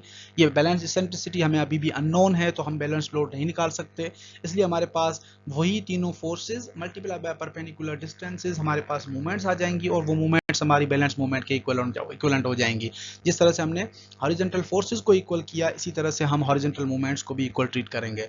तो हमारे पास फार्मूला क्या था, concrete comparative force into perpendicular distance, यानी up to the centroid, plastic centroid से, प्लस कंपैरेटिव फोर्स स्टील की वजह से up to the perpendicular distance from the centroid से लेके प्लास्टिक सेंट्रॉइड से लेके बार के सेंटर तक, प्लस स्टील जो आपका टेंशन स्टील है उसका परपेंडिकुलर डिस्टेंस। तो हमारे पास टोटल जो है फार्मूला डेवलप हुआ। अब हमने सारी वैल्यूज रखी। Balance movement will be equals to CC force हमारे पास 467 था into D 19.5 minus A by 2 9.81 by 2 minus D double dash 8.5 plus C S force 226.4 D 19.5 minus D dash 2.5 minus D double dash 8.5 plus T force 240 into D double dash 8.5। तो balanced movement हमारे पास आ गई 567.8 के, और ये हमारे पास total balance movement आ गई। अब बैलेंस मूवमेंट हमारा किसके बराबर होता है, टोटल जो बैलेंस लोड इनटू इसेंट्रिसिटी। तो वही वाला फार्मूला हमने यूज किया, तो इसेंट्रिक बैलेंस जो है वो हमारे पास क्या हो जाती है, balance movement divide by balance load. Balance movement हमारे पास 6810 0.8 के पिंच थी, डिवाइड बाय बैलेंस लोड हमारे पास 453.4 के था, तो बैलेंस इसेंट्रिसिटी हमारे पास 15 इंचेस आ गई। तो अब उसके बाद हम ओवरऑल रेशो सारी वैल्यूज हमारे पास आ चुकी हैं। So for balanced condition phi हम यूज करते हैं 0.65 टू 0.85 के दरमियान। तो अगर आप फाई की कोई भी एक वैल्यू चूज करते हैं तो बैलेंस लोड हमारे पास टोटल आ जाता है 294.7 के, और जो आपकी बैलेंस्ड मूवमेंट है वो आ जाती है 368.9 के फिट। तो ये हमारे पास तमाम वैल्यूज आ गई। उसके बाद वही हमने डायग्राम कंसीडर की, उस डायग्राम के अंदर हमने तमाम फोर्सेस, तमाम जो सेंट्रॉइडल डिस्टेंसेस थे, ए की वैल्यूज थी, तमाम फोर्सेस को हमने अप्लाई किया। जो क्वेश्चन सॉल्व करने का मकसद था कि आपका मेंबर अगर 15 इंचेस से कम इसेंट्रिसिटी है, जो आपकी वैल्यू आई है, तो अगर उससे कम इसेंट्रिसिटी है तो कहने का मकसद जो है वो ये है कि मेंबर आपका बैलेंस्ड फेल होगा, यानी दोनों मेंबर्स एज अ कम्युलेटिव जो है वो डिस्कस करेंगे, कम्युलेटिवली फेल होंगे। अगर इसेंट्रिसिटी आपकी 15 इंचेस से ज़्यादा होगी, या जो आपकी वैल्यू आई है उससे ज़्यादा होगी, तो स्मॉलर लोड के ऊपर कॉलम जो है वो आपका टेंसाइल में फेल हो जाएगा। तो ये हमारा था design example for the balanced condition in case of rectangular sections. उसके बाद अगर हम बैलेंस कंडीशन को छोड़ देते हैं, बैलेंस कंडीशन के बाद हमारे पास इसेंट्रिक लोडिंग आ जाती है कि बैलेंस से अगर हमारी इसेंट्रिसिटी कंडीशन जो है वो वेरी कर जाती हैं, तो उस केस में हम डिज़ाइन एग्जांपल्स को किस तरह से ट्रीट करते हैं अब हम सॉल्व करते हैं या डिस्कस करते हैं column sections under eccentric loading. So now we have a column sections under eccentric loading for the two cases when compression or tension failure occurs. अब इसेंट्रिसिटी कंडीशन में हमारे पास ये ऑलरेडी फाइनल तय था कि आपकी जो लोड्स हैं या आपके जो मेंबर्स हैं वो अंडर इसेंट्रिसिटी, यानी अगर स्मॉलर इसेंट्रिसिटी होगी तो कंक्रीट फेल हो जाएगा, स्टील जो है वो मजीद स्ट्रेंथ को बियर कर सकता है। लेकिन अगर हम लार्जर इसेंट्रिसिटी कंसीडर करते थे तो वहाँ पे हमारे पास जो कंडीशन थी उसमें जो लोड है वो स्मॉलर लोड लार्जर इसेंट्रिसिटी के ऊपर है, तो मेंबर जो है वो हमारा जल्दी फेल हो जाएगा। तो यहाँ पे जो है वो स्टील टेंसाइल की वजह से फेल होगा। तो उसके लिए मजीद हमारे पास कंडीशंस हैं, बेसिक इक्वेशन सजेस्टेड हैं, the sum of all the horizontal and vertical forces should be equals to 0, पहली कंडीशन। Second, sum of all the moments about any axis should be considered equals to 0, जो कि हमारा as a structural analysis हम यही दो major reason या major equilibrium conditions follow करते हैं।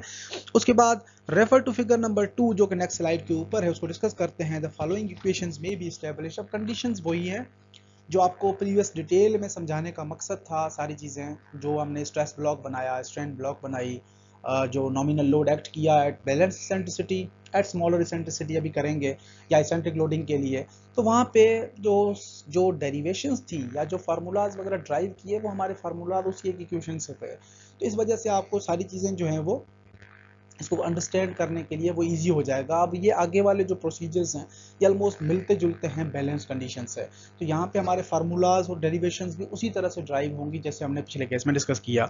तो यहाँ पे पहले कंडीशन क्या थी, number 1, sum of all the horizontal forces या vertical forces must be equal to 0। तो यहाँ पे एक फोर्स हमारे पास नॉमिनल लोड का आएगा, दूसरा कंक्रीट कंप्रेसिव स्ट्रेस का, कंक्रीट एज अ कंप्रेशन, उसके बाद स्टील एज अ कंप्रेशन और स्टील एज अ टेंशन।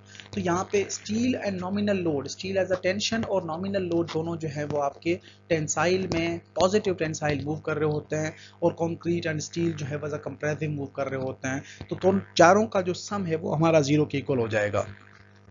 तो यहाँ पे हम ऑलरेडी फार्मूलाज ड्राइव कराए थे, सीसी क्या होता है, उसके बाद सीएस क्या था, टेंसाइल स्टील क्या था, ये तमाम चीज़ें हम ऑलरेडी डिस्कस कराए थे। अब हम मूवमेंट लेंगे जैसे हमने पिछले केस में लिया। अगर हम मूवमेंट लेते हैं तो nominal load into eccentricity, nominal load into eccentricity equal हो जाएगी बाकी इक्वेशन के। बाकी इक्वेशन हमारे पास क्या है कि यहाँ पे आपके सीसी फोर्स है d-a/2, और दूसरा आपके पास सी एस d-d/, और तीसरा फोर्स था टी फोर्स। टी फोर्स हमने क्यों कंसीडर नहीं किया, क्योंकि हमने मूवमेंट ली है किसी भी एक अननोन फोर्स की लोकेशन पे। जैसे आपके पास सिंपली रेक्टेंगुलर सेक्शंस होते हैं या सिंपली सपोर्टेड मेंबर होते हैं, जब दोनों सपोर्ट्स अननोन हो तो हम किसी एक सपोर्ट के ऊपर लोड लेते हैं ताकि जो है वो हमारा दूसरा फोर्स, उसी सपोर्ट वाला जो फोर्स है वो 0 हो जाए और अदर फोर्स हमें वैल्यू मिल जाए। उसके बाद अदर फोर्स जब हमें वैल्यू मिल जाती है तो जो अननोन पैरामीटर्स हैं उनको हम फाइंड आउट कर लेते हैं। तो यहाँ पे हमने मूवमेंट ली थी मेन एरिया ऑफ स्टील की लोकेशन पे, टेंशनल फोर्स की लोकेशन पे, तो वहाँ पे आपके पास बाकी सारे पैरामीटर्स हैं, लेकिन जो आपका जो टी फोर्स है वो 0 हो जाता है। तो ये जनरल एक कॉमन इक्वेशन डेवलप हुई, इसको मजीद हम आगे डिटेल में डिस्कस करते हैं। अब ये सारी चीज़ें वही हैं जो हमने डिस्कस की अब जब हम कंडीशंस को पढ़ रहे थे, इसेंट्रिक लोडिंग यहाँ पे कहने का मकसद कि जो पी एन लोड है वो आपका एक सर्टेन इसेंट्रिसिटी के ऊपर है, और ई डैश हमने एक मेजर इसेंट्रिसिटी बनाई जो कि from the centre of tensile reinforcement to the centre of loading है, जो लोडिंग आपकी अप्लाई हो रही है मेंबर के अंदर। तो ये हमारे पास डायग्राम थी। मजीद हम किस तरह से फोर्सेज अप्लाई करते हैं, सारी चीज़ें मैं आपको डिटेल में ऑलरेडी एक्सप्लेन कराया हूँ। हमने मूवमेंट जो लिया वो टेंसाइल फोर्स की लोकेशन पे लिया। तमाम डिस्टेंसेज आपके पास ऑलरेडी हैं, उनको आप अपने तरफ से नाम दे दो, किसी को डी डैश, किसी को डी डबल डैश, किसी को सिंपल डी, किसी को एच, किसी को जो है वो ई, किसी को ई डैश, किसी को सी और किसी को ए। अगर आप इन पैरामीटर्स को चेंज भी कर देते हैं, A B C D E F G H I J, जब जहां तक भी आप जा सकते हैं, तो वहां पे उन पैरामीटर्स को as compare to the required conditions आपने कंसीडर करना है। तो ये हमारे पास जो है वो जनरल इक्वेशंस और कंडीशंस हैं जो कि मजीद आपको डिटेल में समझ में आ चुकी होंगी, अदरवाइज मैं आपको क्लास में मजीद एक्सप्लेन कर दूंगा। इसी तरह से हमारे पास मजीद इक्वेशंस को हम सॉल्व करते हैं। ई डैश टोटली हमारा क्या हो जाता है, जो इसेंट्रिक डिस्टेंस है plus D double dash actually represent करा रहा था प्लास्टिक सेंट्रॉइड से बॉटम स्टील तक का डिस्टेंस, ये हम ऑलरेडी पढ़ा है पीछे। उसके बाद ई डैश हम टोटली फाइंड आउट करते हैं। अगर हम इस फार्मूले से भी निकालते हैं तो निकाल सकते हैं ई विल बी, जो E dash will be equals to eccentricity जो कि आपका प्लास्टिक सेंट्रॉइड से मेन फोर्स तक का डिस्टेंस है, plus D overall depth minus H by two, आप माइनस कर दोगे तब भी वही वैल्यू ई डैश की आ जाएगी फॉर सिमेट्रिकल रीइंफोर्समेंट के केस में। So D double dash basically is the distance from the plastic centroid to the bottom steel जो आपका सेंटर तक है। उसके बाद अगर हम पिछली इक्वेशन को दोबारा रिवाइज करें तो आपने जस्ट क्या किया है, ई डैश नॉमिनल लोड के साथ मल्टीप्लाइड था, वो उस तरफ जाके डिवाइड हो गया है, बाकी कंडीशंस वही हैं। इवन इसी तरह से अगर हम कंक्रीट के सेंटर पे मूवमेंट लेते हैं, अगर हम कंक्रीट के सेंटर पे मूवमेंट लेते हैं तो बाकी आपकी सारी जो इक्वेशंस हैं वो इस तरह से बन जाती हैं कि nominal load should be nominal load into eccentric distance minus D minus A by two, और T force D minus A by two minus C S force A by two minus D dash is equals to zero. और मजीद equation को solve करें तो nominal load की intensity भी हम इस तरह से कैलकुलेट कर सकते हैं।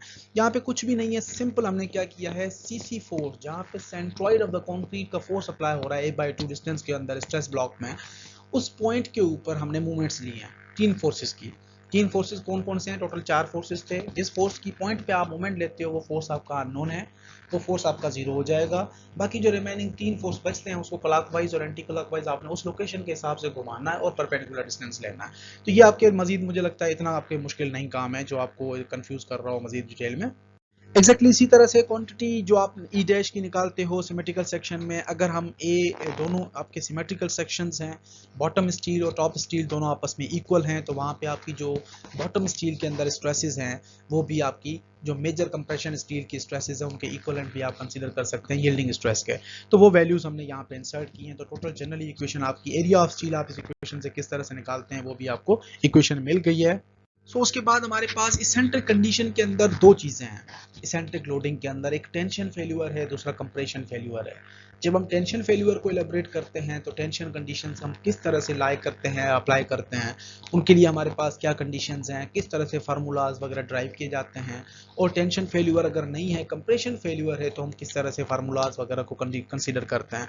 तो पहले हम टेंशन फेल्यूर को डिस्कस करेंगे, उसके बाद इसेंट्रिक लोडिंग के अंदर कंप्रेशन फेल्यूर को भी हमने डिटेल में डिस्कस करना है।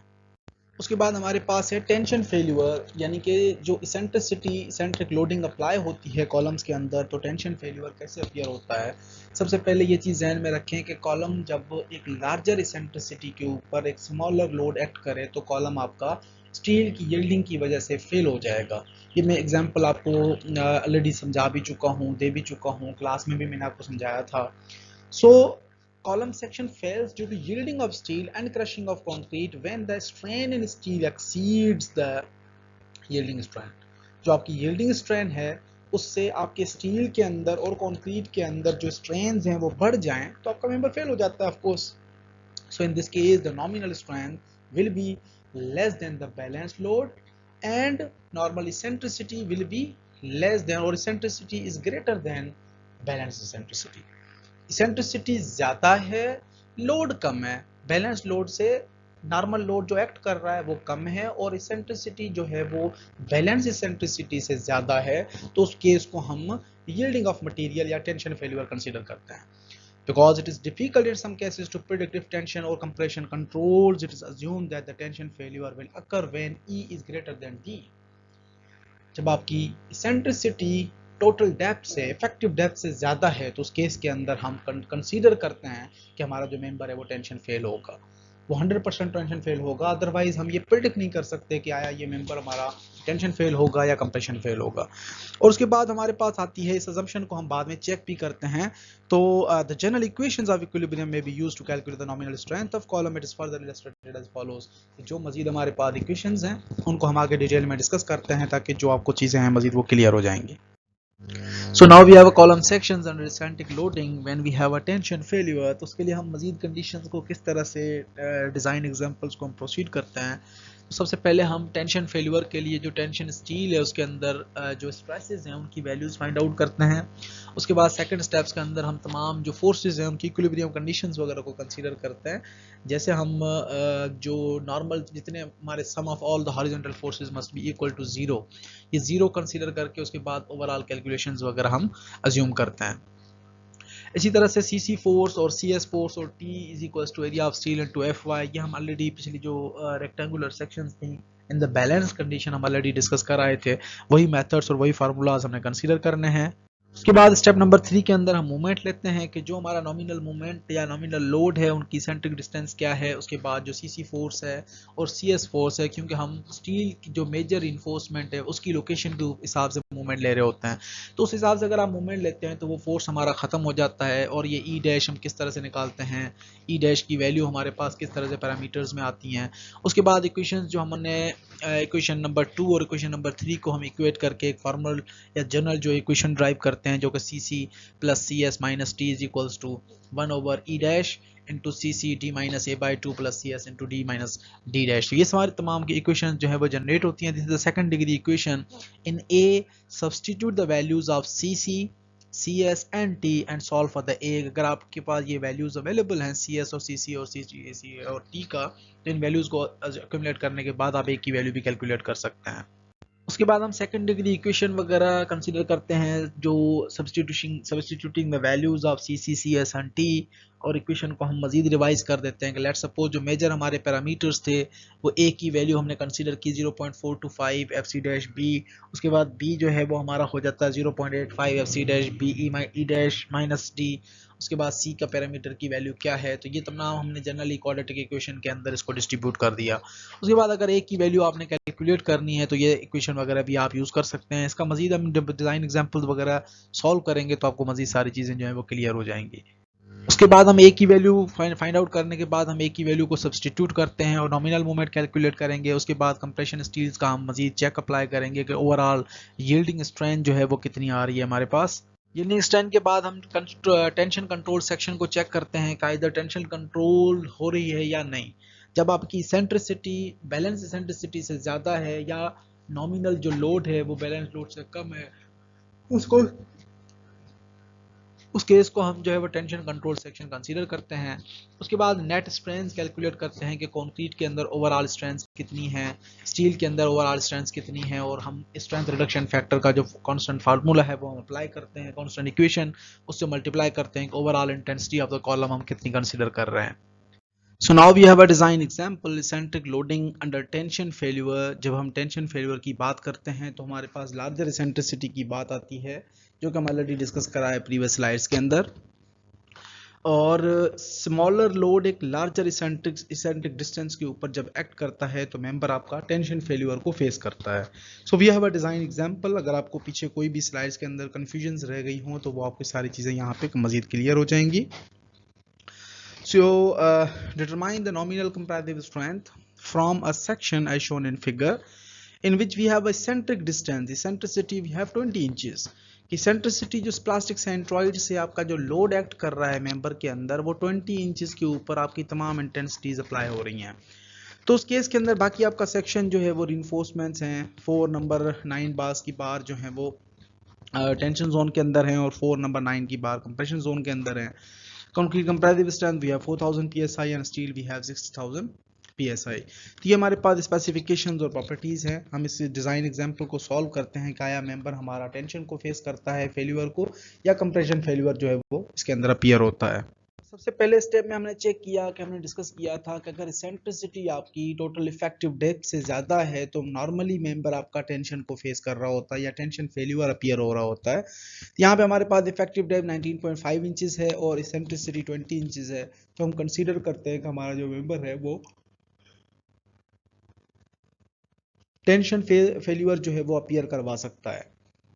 सो उस केस में हम क्या कंसीडर करते हैं कि strain in the tension steel will be greater than the yielding strain and the stress जो आपकी नॉर्मल स्ट्रेस है वो यील्डिंग स्ट्रेस से ज्यादा है या यील्डिंग स्ट्रेस के इक्विवेलेंट है। सो हमने सेकंड कंडीशन के अंदर इक्विलिब्रियम फोर्सेस कंसीडर किए। इक्विलिब्रियम फोर्सेस की हम ऑलरेडी कंडीशंस पीछे डिस्कस कराए थे कि सीसी फोर्स हमारा 0.85 FC-AB है, वो हमारे पास वैल्यू आ गई। यहाँ पे ए पैरामीटर मिसिंग है तो टोटल हमारे पास 47.6 वैल्यू आ जाती है टोटल इक्वेशन को सॉल्व करने के बाद।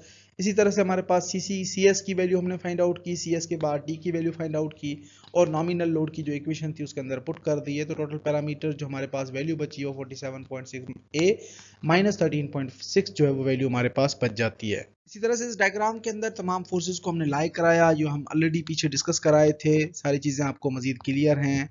कोई भी चीज़ अगर आपको कंफ्यूज कर रही है तो पीछे वाले जो लेक्चर्स हैं, जो पीछे डिज़ाइन एग्जाम्पल्स हमने सॉल्व किए थे, उनको भी एक दफ़ा देख लें। सारी चीज़ें आपको क्लियर हो जाएंगी। मजीद आपको डिटेल्स में ड्यूरिंग लेक्चर एक्सप्लेन कर दूंगा। उसके बाद हमने एरिया ऑफ स्टील जो टेंशन स्टील था उस लोकेशन के हिसाब से हमने मूवमेंट लिया। तो हमने ऑलरेडी पीछे जो इक्वेशन ड्राइव की थी वहाँ पे हमारे पास इक्वेशन अवेलेबल थी, वो इक्वेशन हमने उठाई, इसके अंदर तमाम पैरामीटर्स की हमने वैल्यू रखे और नॉमिनल लोड की जो इक्वेशन वैल्यू हमारे पास आती है वो 32.56 ए माइनस 0.835 ए स्क्वायर प्लस 135, ये हमारे पास वैल्यू बच जाती है और यहाँ से हमने क्वाड्रेटिक इक्वेशन को फॉलो करना है। अगेन इस इक्वेशन को हमने जस्ट जो रीअरेंज किया, उसके बाद 0.835 से आप डिवाइड कर दो पूरी इक्वेशन को, आपके पास जो पैरामीटर बचा वो A square plus 18 A minus 178 is equal to 0। और इस इक्वेशन से हम क्वाड्रेटिक इक्वेशन को यूज़ करते हैं तो ए की हमारे पास दो वैल्यूज़ आ जाएंगी। ए की एक वैल्यू प्लस में एक माइनस में आ रही होती है, हमने पॉजिटिव वैल्यू 7.1 इंचेस कंसीडर की और इसको हमने फ्रॉम द प्रीवियस इक्वेशन इसके अंदर वैल्यू ए की हमने जब पुट की है 7.1 तो पी एन हमारे पास लोड आ जाता है 324.4 के एंड नॉमिनल मूवमेंट हमारे पास आ जाती है P N into eccentric distance total 540.67 की फिट वैल्यू आ गई। एग्जैक्टली उसी तरह से हम कंप्रेशन स्टील को चेक करते हैं कि इधर कंप्रेसिव स्टील भी यील्ड हो चुका है या नहीं। तो उसके लिए हमने सी की वैल्यू फाइंड आउट की, C is equal to A over beta 1, तमाम वैल्यूज हमने पुट की। उसके बाद स्ट्रेन आपने फाइंड आउट की, टोटल स्ट्रेन आपने वैल्यू इक्वेशन के अंदर रखे, तमाम जो कंप्रेसिव स्ट्रेंस के अंदर स्टील में जो वैल्यू आई वो C minus D dash divided by C into strain 0.003 जो स्ट्रेन कॉन्क्रीट का था, ये हमने वैल्यूज पुट किए। तो यील्डिंग स्ट्रेन से ये वैल्यू हमारी यील्डिंग स्ट्रेन से ज़्यादा आ रही है, तो उस केस के अंदर हम कंप्रेशन स्टील जो है वो यील्ड हो रहा है। Now check the strain in the tension steel. Tension steel के अंदर भी स्ट्रेन हमने चेक किए तो टोटल हमारे पास डी माइनस जो आपके पास D double dash divide by D double dash into strain, आपके पास वैल्यू आ जाती है 0.004 जो कि अगेन यील्डिंग स्ट्रेंथ से ज्यादा है। So if compression steel does not yielded use F S dash as calculated from the equation. अगर आपका एफ एस डैश जो है वो ज्यादा आ जाता है या कंप्रेशन स्ट्रेंथ जो ऊपर वाला है वो हमारा यील्ड नहीं करता, कंपैरेटिव स्टील स्टिल सर्वाइव कर सकता है, लोड को बियर कर सकता है, तो वहाँ पे हमने जो वैल्यू हमारे पास स्ट्रेसेस की आ रही हैं वही हमने यूज़ करनी है। अदरवाइज हम जो कंपैरेटिव जो स्ट्रेसेस हैं कंपैरेटिव स्टील के अंदर उनको उनके बजाय हम जो है वो यील्डिंग स्ट्रेस की वैल्यू यूज़ करते हैं। उसके बाद हमने strength reduction factor find out किया। स्ट्रेंथ रिडक्शन फैक्टर के लिए आप वैल्यू को अज्यूम भी कर सकते हैं और स्ट्रेन की वैल्यू से आप कैलकुलेट भी कर सकते हैं। फार्मूला आपको ऑलरेडी गिवन है। स्ट्रेन हमारा 0.65 से लेके स्ट्रेंथ रिडक्शन फैक्टर 0.85 के दरमियान होता है। आप डायरेक्टली वैल्यू को अज्यूम भी कर सकते हैं। यहाँ पे हमने जो वैल्यू चूज की वो 0.817 है। उसके बाद नॉमिनल लोड हमारे पास आ जाता है और नॉमिनल मूवमेंट यानी कि ultimate capacities by considering the strength reduction factor हमारे पास जो लोड आए नॉमिनल लोड आ गया 264.9 के और नॉमिनल मूवमेंट हमारे पास आ जाती है 441.7 के फिट। तो ये तमाम इंटेंसिटीज आपके पास आ गई हैं। सारी चीज़ें हम ऑलरेडी पीछे लास्ट एग्जांपल्स के अंदर भी सॉल्व कराए। यहाँ पे एग्जांपल की थोड़ी स्ट्रेटजी डिफरेंट है, बाकी जो प्रोसीजर्स और इक्वेशंस वगैरह हम यूज़ कर रहे हैं वो ऑलमोस्ट सिमिलर हैं, तो आपको मजीद जो है वो कन्फ्यूजन नहीं होनी चाहिए। प्रीवियस लेक्चर को भी अच्छे तरीके से सुने, इस लेक्चर को भी अच्छे से सुने। कोई भी अगर कन्फ्यूजन है तो ड्यूरिंग क्लास लेक्चर सेक्शन आप डिस्कस कर सकते हैं। अब अगर एग्जांपल 1 से हम कंपेयर करें तो वहां पे बैलेंस इसेंट्रिसिटी हमारे पास 15 इंच थी और टोटल यहाँ पे इसेंट्रिसिटी 20 इंच है। देयरफॉर हम कंपेयर करते हैं या कंसीडर करते हैं कि मेंबर हमारा जो है वो टेंशन फेल्यूर को फेस करेगा। तो the same results can also be obtained by using A, B and C given in the earlier equations, जो कि आपने पहले सॉल्व की थी। उन इक्वेशन से भी आप इंटेंसिटीज को निकाल सकते हैं।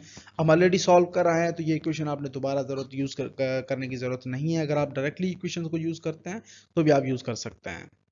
तमाम इंटेंसिटीज आने के बाद हमने इस इक्वेशन के अंदर या इस डायग्राम के अंदर तमाम फोर्सेस वगैरह की वैल्यूज वगैरह को हमने लाई कर दिया, शो करा दिया। तमाम वैल्यूज आपको क्लियरली नजर आ रही हैं यहाँ पे। So now we have a column sections under eccentric loading. Under eccentric loading के अंदर कंप्रेशन फेल्यूर हमने डिस्कस करना है। टेंशन फेल्यूर हम ऑलरेडी डिस्कस कर रहा है, उसकी ड्राइव इक्वेशंस क्या थी, उसके बाद हमने कौन से मेथड्स को फॉलो किया डिजाइन करने के लिए, और कंडीशंस हमारे पास क्या थी। अब हम कंप्रेशन फेल्यूर को डिटेल में डिस्कस करते हैं।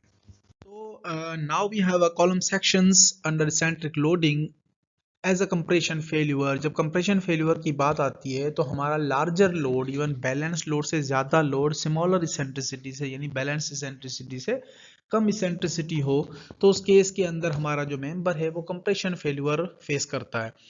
If the compressive applied force exceeds the balance force or the eccentricity is less than balance eccentricity, the compression failure is expected. In this case, compression controls and the strain in concrete will reach maximum strain of 0.003, whereas the steel strain is less than the yielding strain, यानी कि concrete आपका crush कर जाएगा और steel जो है वो still survive करेगा और स्टील जो है वो मजीद स्ट्रेन को बियर कर सकता है। So a large part of the column will be in compression. So the neutral axis move toward the tension side, toward the tension steel, increasing the compression area, and therefore the distance to the neutral axis C is greater than the balanced C. तो जो आपका neutral axis है वो shift कर जाएगा नीचे की तरफ, जो ट्राइंगल डायग्राम हम बनाते हैं स्ट्रेन डायग्राम की, और जो बैलेंस्ड सी डिस्टेंस था न्यूट्रल एक्सिस तक का उससे ज्यादा हो जाता है सी का distance, because it is difficult to predict the compression और tension failure whenever a section is given. Compression failure can be assumed if eccentricity is less than 2d/3, यानी कि 2/3 ऑफ द डी से अगर कम है तो उस case में हम कंप्रेशन फेल्यूर को एक्सपेक्ट करते हैं। However it should be check later जब हम लोड को परफॉर्म करते हैं। इसी तरह से हमारे पास डिफरेंट इंटेंसिटीज वगैरह भी गिवन है। उन इंटेंसिटीज और इक्वेशंस को हम यूज करके जो है वो डिज़ाइन को सॉल्व करेंगे। तो जो हमारे पास मजीद डेटा और कैलकुलेशंस के बाद जो चीज़ें आ रही होंगी उसको हम डिस्कस करेंगे। ये हमारे पास जो डायग्राम थी बैलेंस इसेंट्रिसिटी वाली डायग्राम, और उसके बाद बैलेंस सेक्शन की डायग्राम को जैसे हम कंप्रेशन कंट्रोल सेक्शन में करते हैं तो न्यूट्रल एक्सिस जो है वो आपका शिफ्ट हो जाता है टूवर्ड्स द टेंशन साइड, और कंप्रेशन का जो जोन है वो एरिया ज़्यादा हो जाता है। इस वजह से जो सी है वो सी बी से ज़्यादा हो जाता है। इस केस में हमारा जो फेल्यूर है वो कंप्रेशन फेल्यूर अचीव होता है। उसके बाद जब हम टॉप फाइबर के ऊपर कंक्रीट की स्ट्रेंथ देखते हैं तो वो मैक्सिमम स्ट्रेंथ पहुंच चुकी होती हैं, और जो बॉटम फाइबर के अंदर स्टील की स्ट्रेंथ है वो यील्डिंग स्ट्रेंथ से कम होती हैं। उसके बाद हमारे पास जो एक ट्रायल सॉल्यूशन प्रोसीजर है उसके अंदर हम किस तरह से करते हैं। फर्स्ट ऑफ ऑल हम लोकेट करते हैं न्यूट्रल एक्सिस को, कि सी बी जो डिस्टेंस है वो हमारा किस तरह से हम फाइंड आउट करते हैं। C B is equals to 87 dt over 87 plus F Y. उसके बाद हम नॉमिनल लोड कंसीडर करेंगे, कैलकुलेट करेंगे by considering the equilibrium equations. जितने भी फोर्सेज आपके पास अप्लाई हो रही हैं उन तमाम फोर्सेज की हम एक इक्वेशन डेवलप करेंगे। उसके बाद हम मोमेंट्स लेंगे अबाउट द टेंशन स्टील, जो आपका मेन टेंशन स्टील में बार है वहां पे हम उस डिस्टेंस को या उस पॉइंट को फोकस करके हमने तमाम फोर्सेस की मूवमेंट्स लेनी है और इक्वेशन ड्राइव करनी है। Nominal load into eccentricity should be equals to Cc force due to concrete into perpendicular distance plus Cs force due to steel in the compressive zone into the perpendicular distance। उसके बाद हमारे पास जो T force है उसका perpendicular distance of course 0 हो जाता है। नीचे आपके पास ई डैश आप किस तरह से कैलकुलेट कर सकते हैं। E dash basically is equals to E plus D minus H by two when as the area of steel is equals to area of steel, यानी दोनों area of steel in compression zone and in tension zone अगर equal हैं तो उस case में आपका ई dash हो जाएगा E plus D double dash. So in general C C हमें ऑलरेडी फार्मूला है, सी एस का फार्मूला गिवन है, और area of steel into F S हमें ऑलरेडी गिवन है। तो ये सारी कंडीशन हम ऑलरेडी पीछे डिस्कस कराए हैं। उसके बाद हमारे पास हम अज्यूम करते हैं, assume a value for C such that the C is more than C balance calculated in step 1। Calculate A factor is equals to beta 1 into C, ये हम कैलकुलेशंस करते हैं मजीद और अज्यूम करते हैं कि F S dash should be equals to F Y, यानी कि जो आपका कंपैरेटिव स्टील है वो भी यील्ड हो चुका है या यील्डिंग के ऑलमोस्ट इक्वलेंट है। तो वहाँ पे हम जो सी फैक्टर को अगर अज्यूम करते हैं तो उस बेस पे हमने जो है वो ए की वैल्यू हमने फाइंड आउट करनी है, A is equals to beta 1 into C, और बीटा 1 की वैल्यू जो है वो 0.85 हम अज्यूम कर रहे होते हैं। तो इसके बाद जो है मजीद अगर जो ए की वैल्यू जो आएगी सी अजम्पशन के बाद, तो उसको हम रीचेक भी कर रहे होंगे एंड में दोबारा सॉल्यूशंस के बाद। उसके बाद हम एफ एस फाइंड आउट करेंगे। एफ एस हमारे पास जो है वो stress into modulus of elasticity होती है इक्वेशन, और ये आपकी अगर यील्डिंग स्ट्रेस से कम है तो उस केस के अंदर जो हमारी सी की वैल्यू है बेस्ड ऑन अजम्पशन हम उसी वैल्यू से कैलकुलेट कर रहे होंगे। उसके बाद हम सब्सटीट्यूट करेंगे डिफरेंट वैल्यूज, और उसके बाद फाइनली जो 7th स्टेप के अंदर हम कंप्रेशन स्टील यील्डिंग की चेकिंग करेंगे वैल्यू। उसके बाद कंपैरेटिव स्टील के अंदर स्ट्रेसेस फाइंड आउट करेंगे, और स्टेप नंबर 8 के अंदर हम बैलेंस इसेंट्रिसिटी और बैलेंस जो लोड है उनसे हमारे जो नॉर्मल लोड और नॉर्मल इसेंट्रिसिटी को कंपेयर करेंगे। अगर ये वैल्यू हमारी जो है आइदर कंप्रेशन फेल्यूर के क्राइटेरिया में जा रही है या टेंशन फेल्यूर के, उसके बाद हम नेट टेंसाइल स्ट्रेंथ कैलकुलेट करेंगे कि टोटल स्ट्रेंथ हमारे पास in compression control section should be normally जो है वो सेक्शन के अंदर स्ट्रेंथ जो है वो 0.002 से कम होनी चाहिए।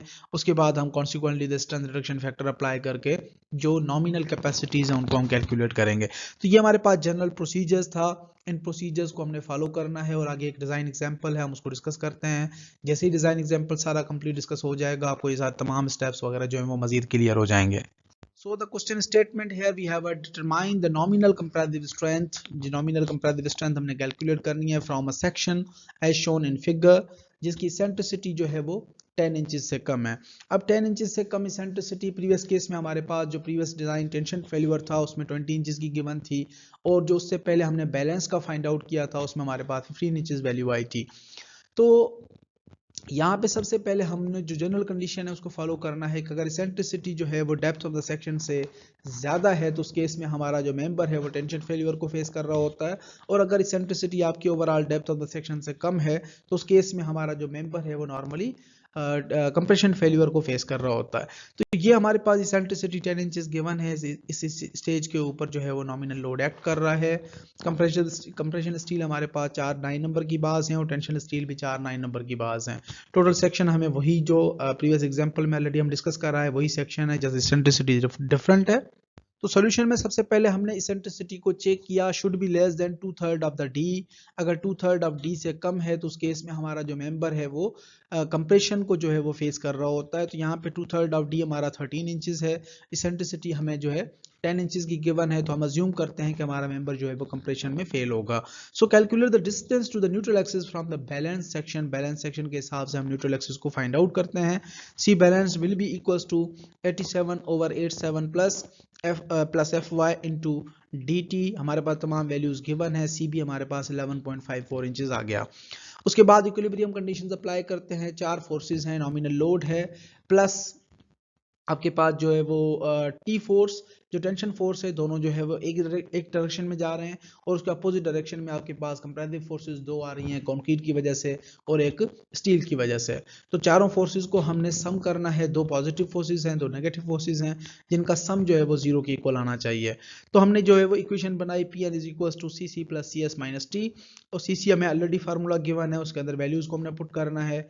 सी एस की वैल्यू हमें ऑलरेडी कंडीशन हमें डिस्कस कराए थे, उसमें आपने वैल्यूज को पुट करना है। उसके बाद आपने टी के अंदर जो है वो वैल्यूज को पुट करना है। यहाँ पे पैरामीटर स्टिल मिसिंग है, फर्स्ट में हमारे पास ए की वैल्यू नहीं है, सेकंड में हमारे पास क्या है, तो सेकंड हमारे पास सारी चीजें गिवन है। उसके बाद थर्ड में हमारे पास जो है वो एफ एस की वैल्यू गिवन नहीं है, एफ एस की वैल्यू हमारे पास नहीं है। तो पी एन की जनरल इक्वेशन जो है वो 47.6 ए प्लस 226.4 माइनस 4s जो है वो इक्वेशन जनरेट हुआ। उसके बाद स्टेप नंबर 3 के अंदर आप मोमेंट्स लेते हैं according to area of steel की लोकेशन के हिसाब से। उसके बाद तमाम वैल्यूज को आपने पुट किया, जनरल पीएन की वैल्यू जो है आई वो हमारे पास डबल रूट इक्वेशन बनी। उसके बाद हमने सी की वैल्यू अज्यूम की, सी की वैल्यू अज्यूम करने के बाद सी बी जो हमारे पास 11.54 आया था। ए की वैल्यू हमने रिवाइज की, ए की वैल्यू जो हमने चेक की सी के हिसाब से वो फर्स्ट जो हमारे पास ए की वैल्यू है उससे अगर सिमिलर आ रही है तो उस केस में हमारी जो सी की वैल्यू है वो बिल्कुल सही है। तो substitute A in equation number 1, और इस तरह से हमने जो है वो नॉमिनल कैपेसिटी फाइंड की। नॉमिनल कैपेसिटी के बाद हम एफ एस कैलकुलेट करते हैं। एफ एस के लिए हमारे पास सी का डिस्टेंस ऑलरेडी गिवन था जो कि वैल्यू 39.13 आ गई, जो कि स्ट्रेंस, अब उसके बाद हम स्ट्रेंस कैलकुलेट करते हैं। स्ट्रेंस हमारे पास 0.00135, उसके बाद ए और स्ट्रेसेस की वैल्यू हम दोनों पुट करते हैं और पी एन टू वैल्यू हमने फाइंड आउट की 613.9 के, तो which is very close to the calculated P N one, जो कि दोनों वैल्यू ऑलमोस्ट सिमिलर हैं और लेस देन 1% डिफरेंस है, तो यानी कि हमारी जो वैल्यू अज्यूम की थी हमने वो तो सारी वैल्यू सही है। उसके बाद नॉमिनल लोड कैलकुलेट करते हैं, जो nominal movement will be equals to the nominal load into eccentricity. आपने मल्टीप्लाई की सारी चीज़ों को, आपके पास नॉमिनल लोड आ गया। उसके बाद कंप्रेशन स्टील को हम चेक करते हैं फ्रॉम द स्ट्रेन डायग्राम कि आया स्ट्रेन जो है वो हमारा कंप्रेशन स्टील वो यील्ड हो चुका है या नहीं। ये वैल्यू हमारे पास ज़्यादा आ रही है मैक्सिमम स्ट्रेंथ से, तो हमारा जो कंप्रेशन स्टील है वो भी फेल हो चुका है। उसके बाद स्टेप नंबर 8 के अंदर हमारे पास जो वैल्यूज थे नॉमिनल लोड की वो बैलेंस लोड से ज़्यादा हैं और इसेंट्रिसिटी बैलेंस इसेंट्रिसिटी से ज़्यादा है, जो कि हमने एग्जांपल नंबर 1 के अंदर सॉल्व किए थे। तो हम कंसीडर करते हैं कि हमारा जो मेंबर है वो कंप्रेशन में फेल हो रहा है। उसके बाद हमने 5 फैक्टर या स्ट्रेंथ रिडक्शन फैक्टर कंसीडर किया और उस हिसाब से हमने नॉमिनल कैपेसिटीज़ दोनों, नॉमिनल स्ट्रेंथ और नॉमिनल मोमेंट्स भी कैलकुलेट कर लिए है। तो ये हमारा डिज़ाइन था। अब इसको हम जो है वो फिगर के अंदर शो कराएंगे। ये आपके पास कंप्लीट जो है वो डायग्राम है जो डिफरेंट फोर्सेस वगैरह को शो करा रही है। एक की वैल्यू आपके पास ऑलरेडी है, एफ एस की वैल्यू है। यहाँ पे आप तमाम चीज़ों को वैल्यूज़ को पुट करेंगे तो आपके पास ओवरऑल क्यूमुलेटिव जो है वो प्रोडक्ट बन रही है। So now we have a column sections by using approximate solutions. Approximate solutions कहने का मकसद कि जब आपके पास एक lump sum major equation given हो, उससे आप डायरेक्टली इंटेंसिटीज को किस तरह से कैलकुलेट कर सकते हैं, उन approximate solutions को हमने डिस्कस करना है। We have an approximate solutions for column sections. An approximate equation was suggested by Whitney to estimate the nominal compressive strength of short columns when compression controls. जब compression controls की बात आती है या कंप्रेशन मेंबर्स की बात आती है जो कि सिर्फ कंप्रेशन कंट्रोल सेक्शंस को डील कर रहे होते हैं, उस केस के अंदर हमारे पास एक डायरेक्ट अप्रोक्सीमेट सॉल्यूशन है या डायरेक्ट अप्रोक्सीमेट इक्वेशन है जो कि वाइटनी की तरफ से सजेस्ट की गई थी। इस इक्वेशन के अंदर बेसिकली हमारे पास इक्वेशन क्या कहती है कि पी एन यानी nominal strength is equals to B H F C dash over 3HE D square plus 1.18 plus area of steel in compression reinforcement F Y over E divided by d minus d dash plus 0.5. So this equation can be used only when reinforcement is symmetrically placed in single layers parallel to the axis of bending. यानी आपके पास symmetrical bars हैं, compression और tension bars similar हैं या symmetrical bars हैं, तो उस case के अंदर वन लेयर्स के अंदर reinforcement प्रोवाइडेड है, तब आपका ये फार्मूला जो है वो वैलिड है, आप इसको यूज कर सकते हैं। Second equation, second approximate solution या equation was suggested by Su, and this equation is basically Pn minus Pb over P naught minus Pb plus nominal moment over balanced moment whole square या whole power 1.5 should be equals to 1. ये हमारे पास condition है कि nominal load minus balanced load should be divided by हमारे पास जो total static या nominal axial load है minus balance load plus nominal movement है डिवाइड बाय बैलेंस मूवमेंट है, इसका पावर जब हम 1.5 अप्लाई करते हैं तो ये 1 के इक्वल आना चाहिए। तो यहाँ से भी हम एक नॉमिनल स्ट्रेंथ को कैलकुलेट कर सकते हैं। Nominal Pn is the nominal strength of the column section and Pb and Mb basically are the nominal balanced movement and balanced load. उसके बाद nominal Mn जो है वो nominal movement है हमारे पास, जो कि nominal load into eccentricity से हम कैलकुलेट कर सकते हैं। P naught basically is the nominal axial load जो कि आप डायरेक्टली कैलकुलेट कर सकते हैं, जैसा कि हमने शॉर्ट कॉलम्स के केस में प्रीवियसली ऑलरेडी किया था। 0.85 FC dash gross area minus area of steel plus area of steel into yielding strength. तो ये हम ऑलरेडी फार्मूलाज वगैरह लास्ट एग्जांपल्स के अंदर हम डिस्कस कराए थे। AG basically is the gross area of the section जो कि आप BH से कैलकुलेट करते हैं, and AST is the non prestressed longitudinal reinforcement है जो कि हम रीइंफोर्समेंट नॉर्मली प्रोवाइड करते हैं सेक्शंस के अंदर। तो इन तमाम कंडीशंस को जब हम फॉलो करते हैं तो हमारे पास जो ये सजेस्टेड इक्वेशन है सू की, इससे हम एक नॉमिनल स्ट्रेंथ या नॉमिनल मूवमेंट्स वगैरह भी कैलकुलेट कर सकते हैं। Now we have a design example for the approximate solutions and equations.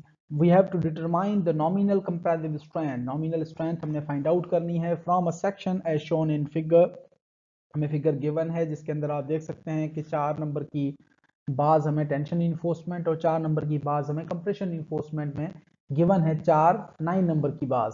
तो सेक्शन हमारा जो है वो सिमेट्रिकल है और इसकी सेंट्रिसिटी जो है वो कितनी है, 10 इंचेस सेंट्रिसिटी है। टोटल सेक्शन के डायमेंशन 14 बाय 22 इंचेस हैं, जिसके अंदर आपको डिफरेंट डिस्टेंसेस या डी डिस्टेंस वगैरह भी गिवन है। जब हम इसकी स्ट्रेंथ प्रोफाइल डायग्राम हमें गिवन है और डिफरेंट फोर्सेस वगैरह भी इसके ऊपर अप्लाई हो रहे हैं, लेकिन फिलहाल इन डायग्राम्स को आपने इग्नोर करना है।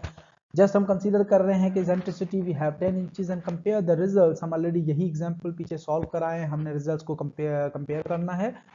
और concrete comparative strength we have 4000 psi and yielding strength we have 60 ksi। ये हमारे पास कंडीशंस है, हमने डायरेक्ट अप्रॉक्सीमेट इक्वेशंस को यूज करना है और ओवरऑल नॉमिनल स्ट्रेंथ वगैरह कैलकुलेट करनी है। So now we have a solution. First of all, we are using Whitney equation. So Whitney equation के लिए हमारे पास जो प्रॉपर्टीज हैं, टोटल B हमारे पास सेक्शन का 14 इंचेस है, total depth 22 inches, effective depth we have 19.5 inches,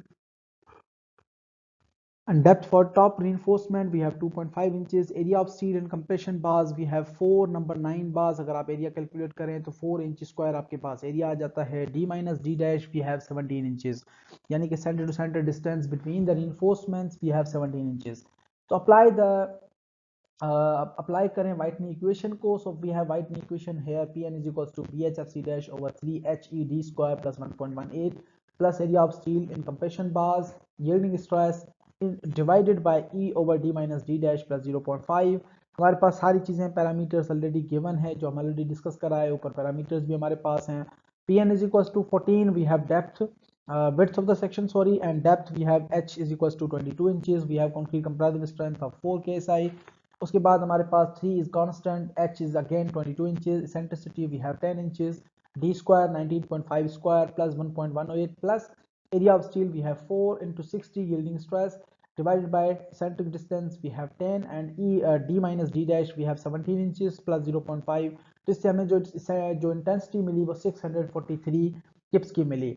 तो अगर हम नॉमिनल स्ट्रेंथ कैलकुलेट करते हैं तो नॉमिनल के लिए हम 5 फैक्टर या स्ट्रेंथ रिडक्शन फैक्टर से मल्टीप्लाई करते हैं, तो हमारे पास स्ट्रेंथ रिडक्शन फैक्टर 0.65 है, multiply by 643 we got 418 kips. तो अगर हम कंपेयर करें प्रीवियस डिजाइन एग्जांपल से तो Pn calculated by the Whitney equation is not and conservative value in this example, and the value of Pn is equals to 643 is greater than the more accurate value जो कि आपने estimate की थी 612.9 की, calculated by the statics in previous example जो कि हम already calculate करा है. यहाँ से हमें एक लमसम आइडिया मिलता है, डायरेक्टली हम एस्टिमेट कर सकते हैं एक लमसम वैल्यू का हमारा कॉलम ओवरऑल कितना लोड को वेरी कर सकता है या कैरी कर सकता है.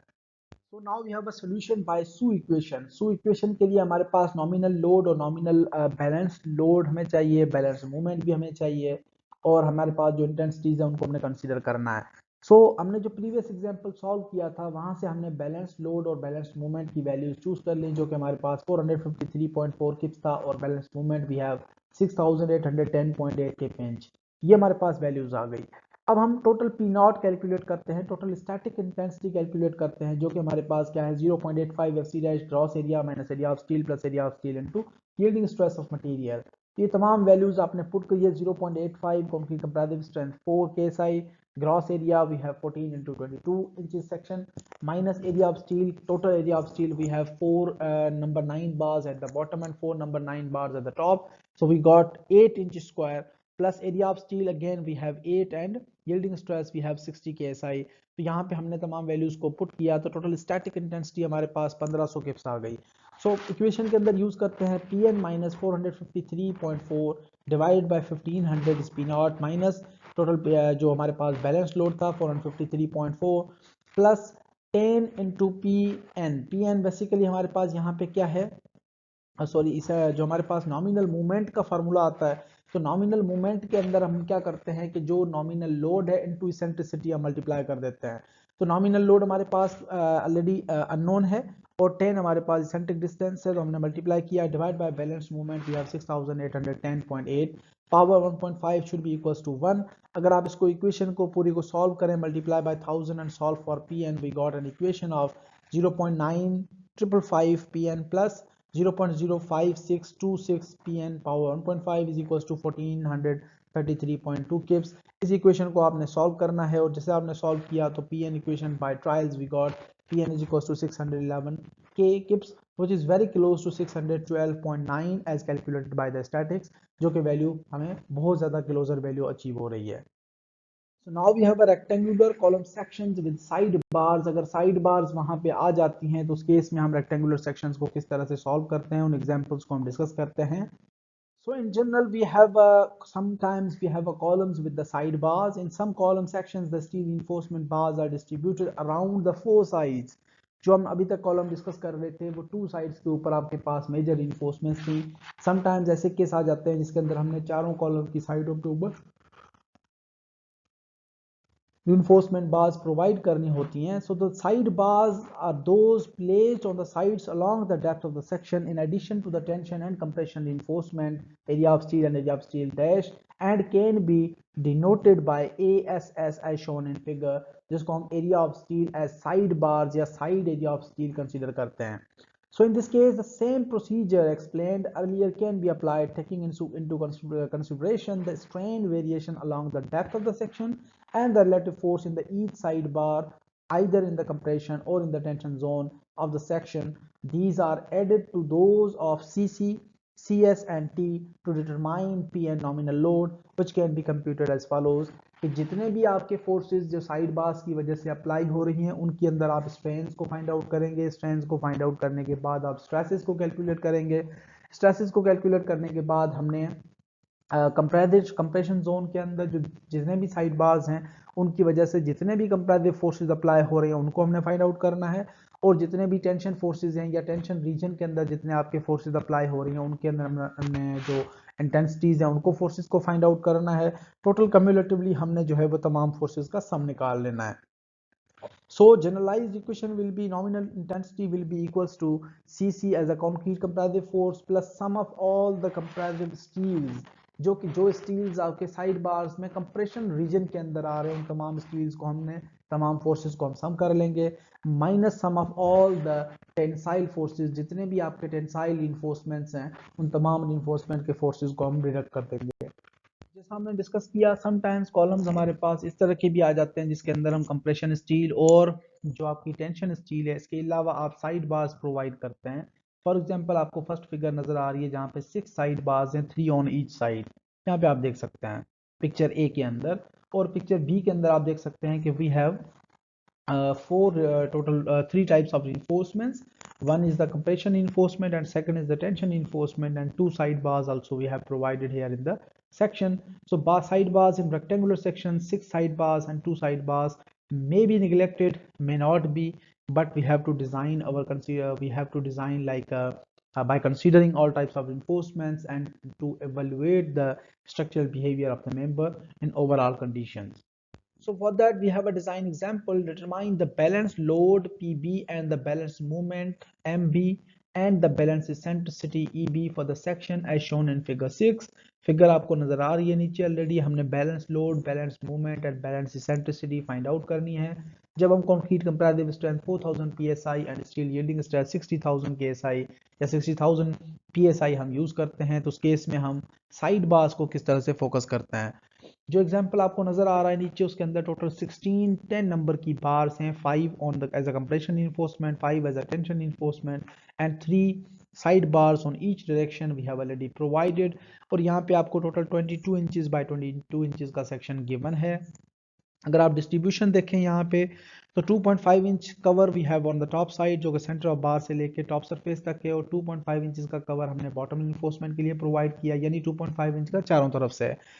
जो सेंटर टू सेंटर डिस्टेंस है between the bars we have 4.25 inches, 4.25 inches for other bar and 4.25 inches for third and 4.25 inches for the fourth bar.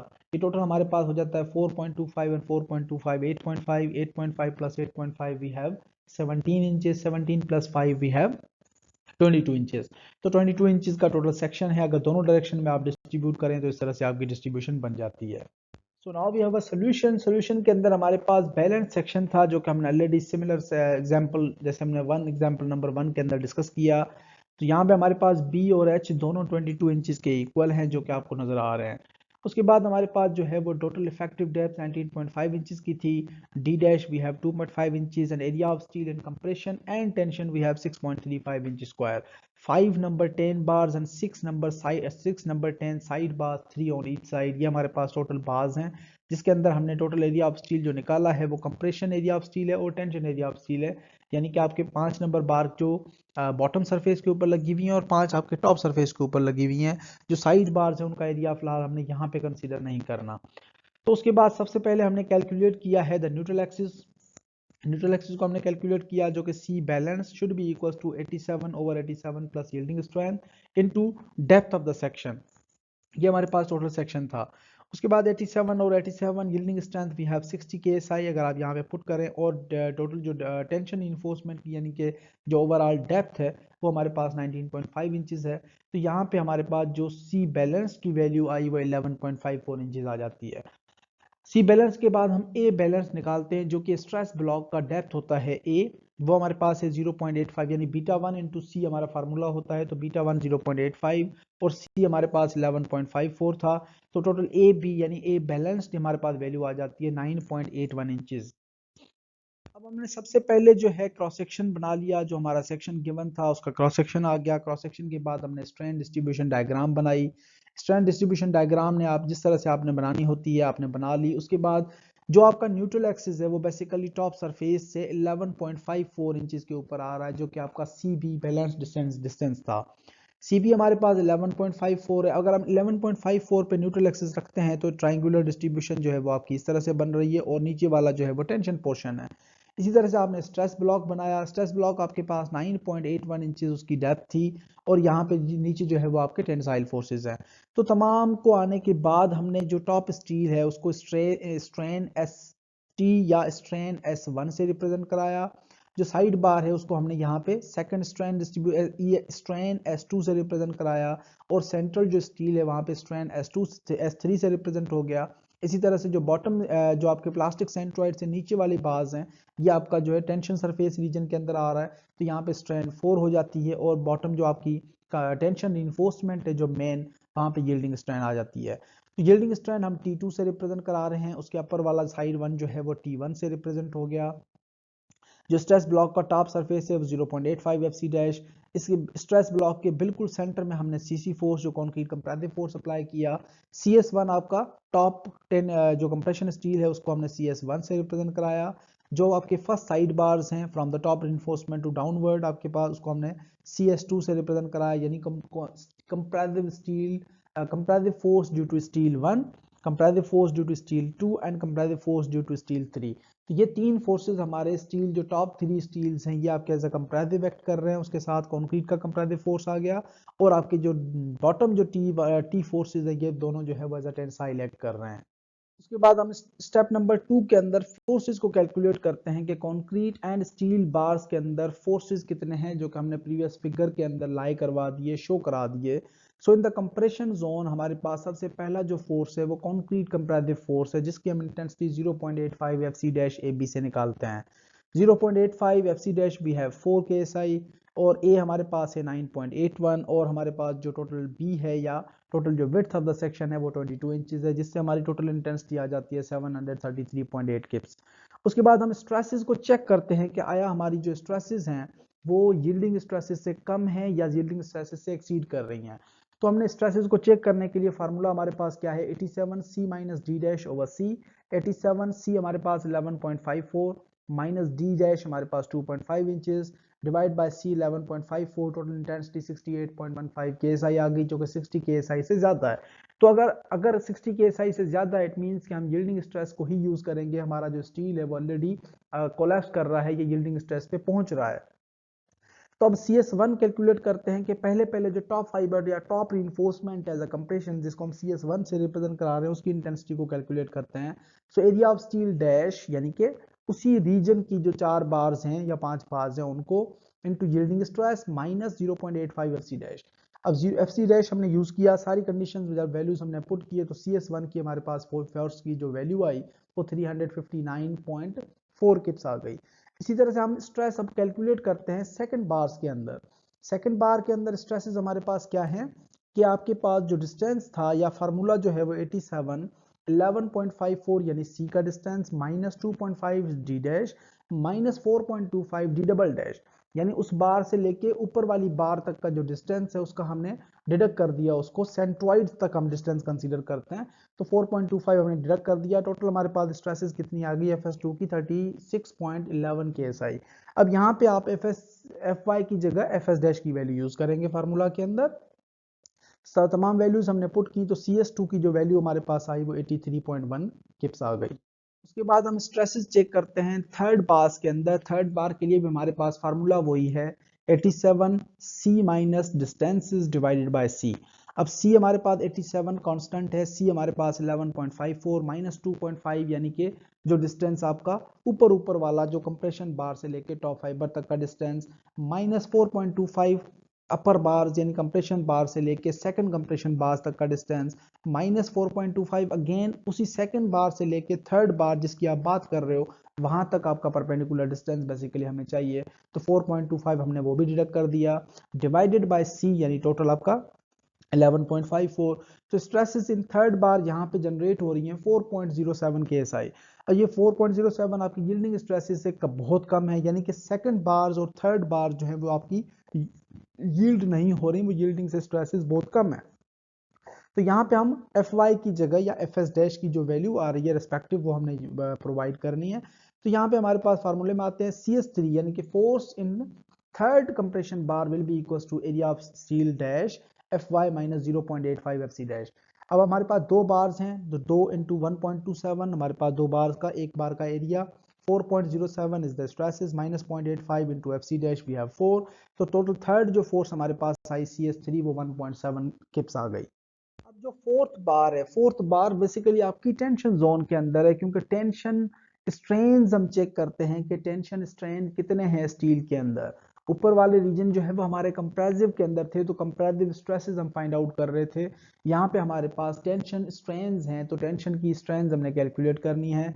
तो स्ट्रेन्स हमारे पास किस तरह से आती हैं, strain 4 will be equal to 0.0003 यानी कि कंक्रीट की maximum strength into D minus D T minus C over C, यानी कि हमने जो दो ट्राइंगल्स का आपस में कंपैरिजन बनाया है, तो आपके जो ओवरऑल टॉप फाइबर के ऊपर स्ट्रेंथ हैं वो आ गई, D T overall depth of the section minus C आपका जो होगा आपका सेंट्रॉइड हो गया प्लास्टिक सेंट्रॉइड का, डिवाइडेड बाय सी, तो यानी कि आपका नीचे वाला जो टेंशन जोन है उसी को हम फोकस कर रहे हैं, should be equals to 0.003। Strength हमारे पास टोटल इफेक्टिव डेप्थ उस रिइंफोर्समेंट तक कितनी है वो 15.25 है, माइनस सी हमारे पास है 11.54 और divide by C again we have 11.54। तो टोटल हमारे पास स्ट्रेन आ जाती है 9664 into 10 rays power minus 6 micro strain.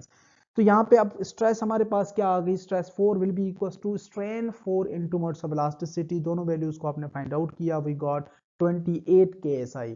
सो देयरफॉर हमारे पास फार्मूला जनरली क्या होता है, tensile force will be equals to area of steel into Fy अब आपके पास 28 KSI है, तो T1 हमारे पास आ गया 2 इंटू 1.27 इंटू 28, हमारे पास वैल्यू आ गई 71K।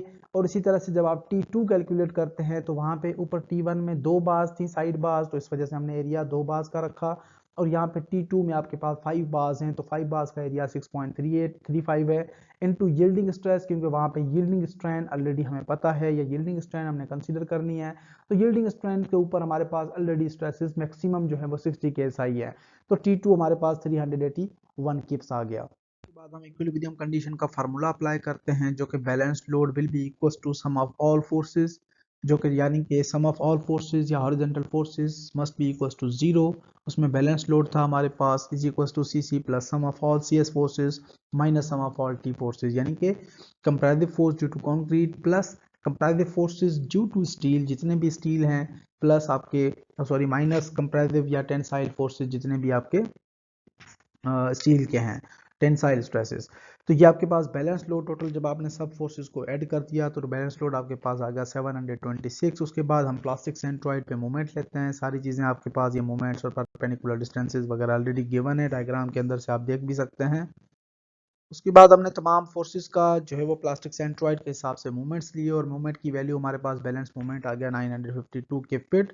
उसके बाद हम बैलेंस इसेंट्रिसिटी निकालते हैं, जो कि balance movement divide by balance load होती है, जो कि 15.73 इंचेस आ गया। उसके बाद हमने जो है वो 5 फैक्टर अप्लाई किया और बैलेंस लोड और बैलेंस इंटेंसिटी हमारे रिवाइज आ गए। तो ये था हमारा जो है वो rectangular sections with side bars. So now we have a column sections by interaction diagrams and charts। जिस तरह से हमने rectangular sections solve किए, short columns discuss किए, approximate solution solve किए, उसके बाद हमने side bars solve किए। So now we have another method of column sections using interaction diagrams is very easy method। और interaction diagrams को हम किस तरह से यूज करते हैं जब हम किसी भी कॉलम को एनालाइज करने लगते हैं। तो इन चीज़ों को हम मज़ीद डिटेल में डिस्कस करते हैं। So now we have an interaction diagram solutions for column sections. तो जब तक जो अभी तक हमने डिस्कस किया एनालिसिस या जो कॉलम्स के डिज़ाइन वगैरह हमने सॉल्व किए, वो तमाम एनालिसिस जो हैं वो स्टैटिस्टिक्स की बेस पे थी, जिसके अंदर हमने डिफरेंट थ्योरेटिकल इक्वेशंस और फार्मूलाज वगैरह यूज़ किए और डिफरेंट सेक्शंस जो है वो उनको एनालाइज किया। तो अभी हमारी जो एनालिसिस है उसके लिए डिफरेंट टेबल्स और चार्ट्स भी अवेलेबल हैं। उन डिफरेंट टेबल्स और चार्ट से भी हम अल्टीमेट कैपेसिटीज, अल्टीमेट मूवमेंट्स वगैरह भी कैलकुलेट कर सकते हैं। So these charts basically are suggested by ACI standards, the concrete reinforcing steel institutes and the Portland cement associations. ये तमाम जो चार्ट्स हैं वो हमें डिफरेंट बुक्स और डिफरेंट स्टैंडर्ड्स की तरफ से सजेस्टेड हैं। So in this section, final design of columns must be based on statistics by using manual calculations or computer programs भी आप use कर सकते हैं। ACI charts is illustrated in the following examples. These data are limited to the column sections shown on the top right corner of the charts.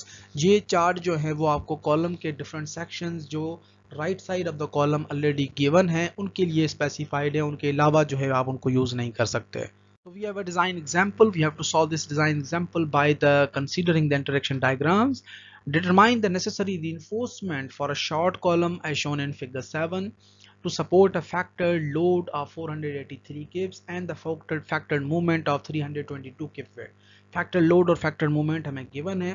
इनको support करने के लिए हमने कॉलम को डिजाइन करना है। The column section has a width of 14 inches and the total depth of 20 inches. Use concrete compressive strength of 4 KSI and yielding strength of 60 KSI। इनको combine में हमने डिटरमाइन करना है। सेक्शन की डायमेंशंस हमें गिवन है, हमने नेसेसरी रीइंफोर्समेंट जो है शॉर्ट कॉलम के हिसाब से डिसाइड करनी है। हमारे पास सेक्शन जो है वो 14 बाय 20 इंचेस का गिवन है। हमने अज्यूम किया फर्स्ट ऑफ ऑल कि let's suppose we are using 4 number 10 bars as a tension reinforcement and 4 number 10 bars as a compression reinforcement। इनको हमने बाद में necessary reinforcement के हिसाब से चेक भी अप्लाई करना है कि इधर जो reinforcement हमने प्रोवाइड की हैं वो हमारी satisfactory इस लोड को बियर कर सकती हैं या नहीं। सो सॉल्यूशन के अंदर फर्स्ट स्टेप में हमने इसेंट्रिसिटी फाइंड की। Eccentricity will be equals to ultimate load divide ultimate movement divide by ultimate load. Ultimate movement हमारे पास 322 की फिट थी, उसको इंचेस में कन्वर्ट किया, डिवाइड बाय फैक्टर लोड जो कि हमारे पास 483 है। टोटल इसेंट्रिसिटी हमारे पास 8 इंच आ जाती है। So let D is the distance basically जो कि आप अपना अप्लाई करते हो या कंसीडर करते हो इफेक्टिव डेप्थ। इफेक्टिव डेप्थ जो है वो उसके अंदर बॉटम जो कवर है centre of enforcement tension steel की वहां से लेके टॉप फाइबर तक का डिस्टेंस होता है, जो कि हम 20 - 2.5 कर लेते हैं तो 17.5 इंचेस हमारे पास वैल्यू आ जाती है। उसके बाद हम फैक्टर रो एच कैलकुलेट करते हैं। Rho H basically is the distance between both reinforcements. जो टोटल रीइंफोर्समेंट है यानी centre of compression steel to centre of tension steel तक का जो डिस्टेंस है उसको हम रो एच से रिप्रेजेंट कराते हैं, जो कि centroid distance between the reinforcements है।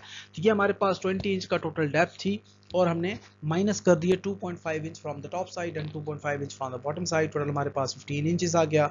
रो हमारे पास आ जाता है 15/20, तो ये हमारे पास वैल्यू आ जाती है 0.75। So since eccentricity 8 inches is less then D, total depth से इफेक्टिव डेप्थ से हम कंसीडर करते हैं या अज्यूम करते हैं कि the section will be compression control section with जो strength reduction factor phi is equals to 0.65। तो उसके बाद हम नॉमिनल लोड कैलकुलेट करते हैं by considering the strength reduction factor 483 divide by strength reduction factor 0.65, हमारे पास 743 किप्स आ गया। And nominal movement we have 322 divide by strength reduction factor we got 495.4 kip feet. तो ये हमारे पास इंटेंसिटीज आ गई। अब दो फैक्टर्स हम कंसीडर करते हैं, Kn factor and Rn factor. ये दोनों फैक्टर जो हैं वो हमारे यूज होते हैं फॉर द कैलकुलेशन ऑफ जो डिफरेंट इंटेंसिटीज या ultimate load carrying capacities by considering the interaction diagrams. ये इंटरेक्शन डायग्राम के लिए आपको दो फैक्टर्स की वैल्यू चाहिए, Kn फैक्टर है, दूसरा Rn फैक्टर है। Kn factor is equals to nominal load divide by FC dash into gross area. Nominal load आपके पास 743 था डिवाइडेड बाय 4 अंडर का कंप्रेसिव स्ट्रेंथ का, और हमारे पास सेक्शन का जो ग्रॉस एरिया है वो 14/20। तो हमारे पास टोटल जो Kn फैक्टर की वैल्यू आई वो 0.663 आ गई। इसी तरह से Rn factor again will be equals to Kn into E over H, यानी के एन की वैल्यू हमारे पास फार्मूला क्या था, P N over F C dash into gross area into E divided by H, ये हमारे पास कंडीशन थी। तो के एन की आपके पास वैल्यू ऑलरेडी 0.663 है, ई हमारे पास इसेंट्रिसिटी 8 इंचेस है, divide by H total depth of the section we have 20 inches. तो टोटल हमारे पास आर एन फैक्टर की जो वैल्यू आई वो 0.265 आ गई। अब ये स्लाइड से पहले आपने अगली दोनों स्लाइड्स 54 एंड 55 को अच्छे तरीके से देखना है, क्योंकि हमने चार्ट यूज़ करने हैं। चार्ट में हमारे पास जो रो की वैल्यू थी वो 0.75 हमने यूज़ करनी है, क्योंकि 0.75 का चार्ट अवेलेबल नहीं है इंटरेक्शन डायग्राम। इस वजह से हमने जो गामा की वैल्यू है वो 0.7 और 0.8 दोनों ग्राफ्स को यूज़ करके निकालनी है। तो जब हमने अगली स्लाइड 54 के ऊपर गामा 0.7 कंसीडर करके जब हमने स्टील रेशो निकाला, तो स्टील रेशो हमारे पास वैल्यू आ रही थी 0.041। और जब हमने सेकंड जो इंटरेक्शन डायग्राम 0.8 वाली यूज़ की, जो कि 55 स्लाइड्स के ऊपर है, तो वहां से हमें स्टील का रेशो मिला 0.036। So by interpolation for gamma is equals to 0.75, rho हमारे पास वैल्यू आ जाती है। दोनों वैल्यूज आपने इक्वेट करके या सम करके डिवाइड बाय 2 कर देंगे तो आपके पास वैल्यू आ जाएगी स्टील रेशो की 0.0385। तो यहाँ से अगर मैं एरिया ऑफ स्टील कैलकुलेट करता हूँ, तो area of steel will be equals to rho into B D.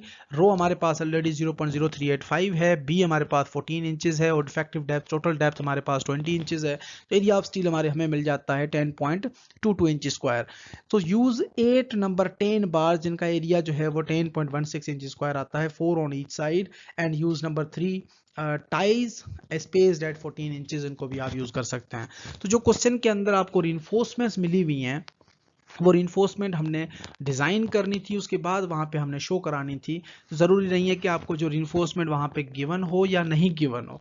अगर नहीं गिवन होती तो आप इस तरह से कैलकुलेट कर सकते हैं बाय इंटरेक्शन डायग्राम। अगर गिवन है तो आप उनको चेक कर सकते हैं by considering interaction diagram method. अब ये हमारे पास स्ट्रेंथ रिडक्शन डायग्राम है, जिसके अंदर आप देख सकते हैं टोटल डेप्थ भी है और रो एच फैक्टर भी गिवन है राइट कॉर्नर के ऊपर। इनके लिए हमने नॉमिनल लोड की एसेंट्रिसिटीज वगैरह को कंसीडर करना है। तो ये चार्ट आपका इंटरेक्शन डायग्राम जो है आप यूज़ कर सकते हैं जब आपकी कंक्रीट कंपैरेटिव स्ट्रेंथ 4 KSI हो, स्टील यील्डिंग स्ट्रेंथ 60 KSI हो और गामा फैक्टर जो है रो आपके पास 0.7 हो। और इसी तरह से हमारे पास रो जो है वो डिफरेंट वैल्यूज भी हैं, 0.7 है, 0.8 है।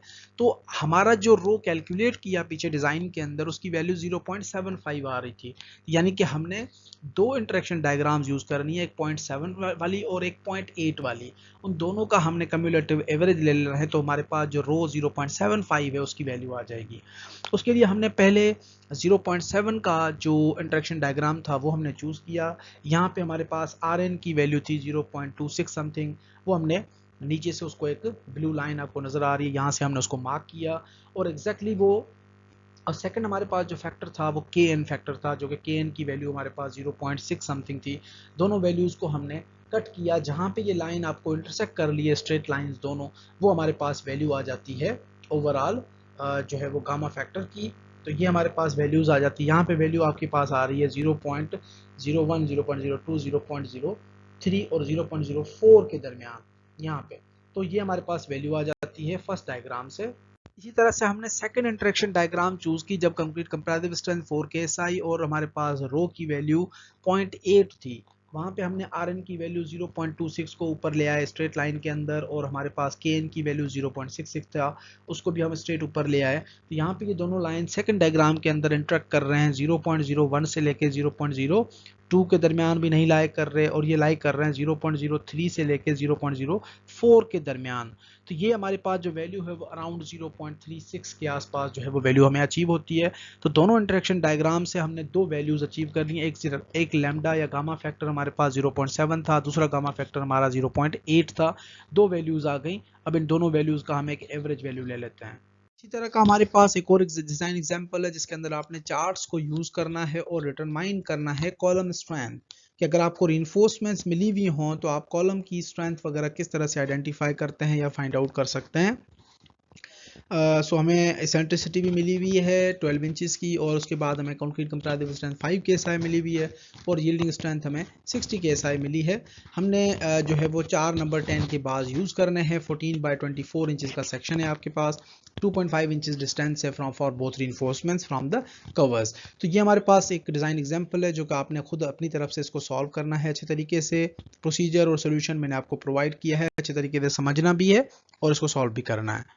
ये आपको सॉल्यूशन प्रोवाइडेड है। नंबर 1 स्टेप के अंदर हमने सब तमाम जो है वो डेप्थ्स और सेक्शंस की रो एच वगैरह कैलकुलेट कर ली। उसके बाद हमने रो की वैल्यू निकाली जो कि 0.79 आ रहा है। उसके बाद रो निकालने के बाद हमने एरिया ऑफ स्टील निकाला, क्योंकि एरिया ऑफ स्टील हमें ऑलरेडी जो सेक्शन के अंदर गिवन है 8 नंबर 10 की बास, वहाँ से आपने यूज़ करना है। उसके बाद हमने इसेंट्रिसिटी जो कंसीडर की थी वो इफेक्टिव डेप्थ से कम है, तो इस केस में हम कंप्रेशन कंट्रोल सेक्शन को कंसीडर कर रहे हैं। उसके बाद आपने डिफरेंट चार्ट्स यूज़ करने हैं, KN और कंडीशंस को फॉलो करना है। KN कंडीशंस और RN की वैल्यू निकालने के बाद आप स्ट्रेंथ वगैरह की वैल्यू हैं, उसके बाद स्ट्रेसेस को चेक करते हैं। चेक करने के बाद आप तमाम वैल्यूज़ को यूटिलाइज करके नॉमिनल स्ट्रेंथ और नॉमिनल मूवमेंट वगैरह भी कैलकुलेट कर सकते हैं। इसको आपने खुद अच्छे तरीके से इसको सॉल्व करना है। इंटरेक्शन डायग्राम्स भी आपको प्रोवाइडेड हैं। ये इंटरेक्शन डायग्राम 4 KSI कंक्रीट के लिए है, और यील्डिंग स्ट्रेंथ आपके पास 60 KSI है। लैम्डा आपके पास गिवन है 0.6। Again we have interaction diagram, और FC डैश हमारे पास 4 KSI, FY 60 KSI, और लैम्डा हमारे पास जो है वो रो हमें 0.7 जो है वो गिवन है। यहाँ पे आपके पास रो की वैल्यू 0.8 है, concrete compressive strength 4 KSI and steel yielding strength हमारे पास 60 KSI है। Same for 4 KSI, we have a row value of 0.9, or steel yielding strength we have 60 KSI. So now we have a concrete compressive strength 5 KSI, और जो आपके पास lambda है वो जो आपकी रो है वैल्यू वो 0.6 है, और yielding strength again we have a 60 KSI.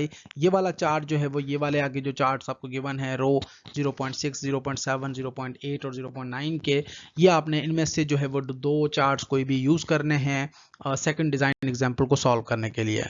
So now we have a concrete compressive strength 5 KSI, और जो आपके पास lambda है वो जो आपकी रो है वैल्यू वो 0.6 है, और yielding strength again we have a 60 KSI. ये वाला चार्ट जो है वो ये वाले आगे जो चार्ट्स आपको गिवन है रो 0.6, 0.7, 0.8 और 0.9 के, ये आपने इनमें से जो है वो दो चार्ट्स कोई भी यूज़ करने हैं सेकंड डिज़ाइन एग्जाम्पल को सॉल्व करने के लिए। So now we have a concrete compressive strength 5 KSI, और जो आपके पास lambda है वो जो आपकी रो है वैल्यू वो 0.6 है, और yielding strength again we have a 60 KSI. ये वाला चार्ट जो है वो ये वाले आगे जो चार्ट्स आपको गिवन है रो 0.6, 0.7, 0.8 और 0.9 के, ये आपने इनमें से जो है वो दो चार्ट्स कोई भी यूज़ करने हैं सेकंड डिज़ाइन एग्जाम्पल को सॉल्व करने के लिए। So now we have a concrete compressive strength 5 KSI, और जो आपके पास lambda है वो जो आपकी रो है वैल्यू वो 0.6 है, और yielding strength again we have a 60 KSI. ये वाला चार्ट जो है वो ये वाले आगे जो चार्ट्स आपको गिवन है रो 0.6, 0.7, 0.8 और 0.9 के, ये आपने इनमें से जो है वो दो चार्ट्स कोई भी यूज़ करने हैं सेकंड डिज़ाइन एग्जाम्पल को सॉल्व करने के लिए। So now you have an assignment. Assignment title is columns under compression and bending, and you have design examples. Solve all the design examples जो कि conditions already जो lecture के अंदर specified हैं। पीछे आपके तमाम जो 4 different criterias हैं, उसके बाद आपके interaction diagrams वगैरह हैं। 4 criterias कौन से? column under compression, column under balance conditions and column under tension failure. उसके बाद columns with side bars हैं। उसके बाद जो है इंटरेक्शन डायग्राम्स हैं और अप्रॉक्सीमेट सॉल्यूशंस हैं। बहुत ज़्यादा लेंदी लेक्चर है, इसको अच्छे तरीके से 2-3 दफ़ा लेक्चर को वीडियो को देखें, और अगर कोई आपको कन्फ्यूजन्स हैं तो you can contact me any time. और आपके जो असाइनमेंट क्वेश्चंस हैं वो ऑलरेडी आपके जो लेक्चर है उस दौरान हमने सॉल्व भी किए हैं। थोड़ी सी स्लाइड चेंजेस हैं, मॉडिफिकेशंस हैं। अगर अच्छे तरीके से लेक्चर को देखेंगे तो आपको सारी चीज़ें जो हैं वो क्लियर हो जाएंगी और कोई भी कन्फ्यूजन नहीं रहेगी। So this design example is about the balanced condition rectangular sections. You have to determine balance compressive force, balance eccentricity and balance moment. जो आपने डिज़ाइन सॉल्व किया है क्लास में एग्जाम्पल के दौरान, वो आपका कंक्रीट कंप्रेसिव स्ट्रेंथ 4000 PSI थी, और स्टील यील्डिंग स्ट्रेंथ 60000 KSI या 60000 PSI 60 KSI थी, और जो ज्योमेट्रिक सेक्शन है वो आपको ऑलरेडी गिवन है। यहाँ पे हमने जो चेंजिंग की है वो कंप्रेसिव स्ट्रेंथ की वैल्यू डिफरेंट है, तो आपने उसको सॉल्व करना है अपने तरीके से, और एज एन असाइनमेंट ये क्वेश्चन नंबर 1 रहेगा। उसके बाद कंप्रेशन जो सेकंड डिज़ाइन है जो रेक्टेंगुलर सेक्शन का इन कॉलम्स के अंदर वो इसेंट्रिक लोडिंग के बेस के ऊपर है कि हम अज्यूम करते हैं कि यहाँ पे टेंशन फेल्यूर अपीयर होगा, जो कि लेक्चर को अगर आप अच्छे तरीके से सुनेंगे तो टेंशन फेल्यूर आपको क्राइटेरिया पता चल जाएगा कि smaller load at larger eccentric distance आपका फेल्यूर जो है वो एक फ्लेक्सुरल टाइप फेल्यूर अपीयर करवाता है, जिसकी वजह से टेंशन स्टील जो है वो फेल हो जाएगा। तो इसके अंदर जो आपकी सेंट्रिसिटी है वो 15 प्लस आर इंचेस है, यानी कि सेंट्रिसिटी जितनी आप बढ़ा दोगे उसी हिसाब से आपका डिज़ाइन और उसके नॉमिनल लोड्स और स्ट्रेंथ्स वगैरह वेरी हो जाएंगी। सेक्शन आपको गिवन है, इसेंट्रिसिटी आपकी डिफरेंट हो जाएगी, तो हर डिज़ाइन एग्जाम्पल जो है हर स्टूडेंट का डिफरेंट हो जाएगा।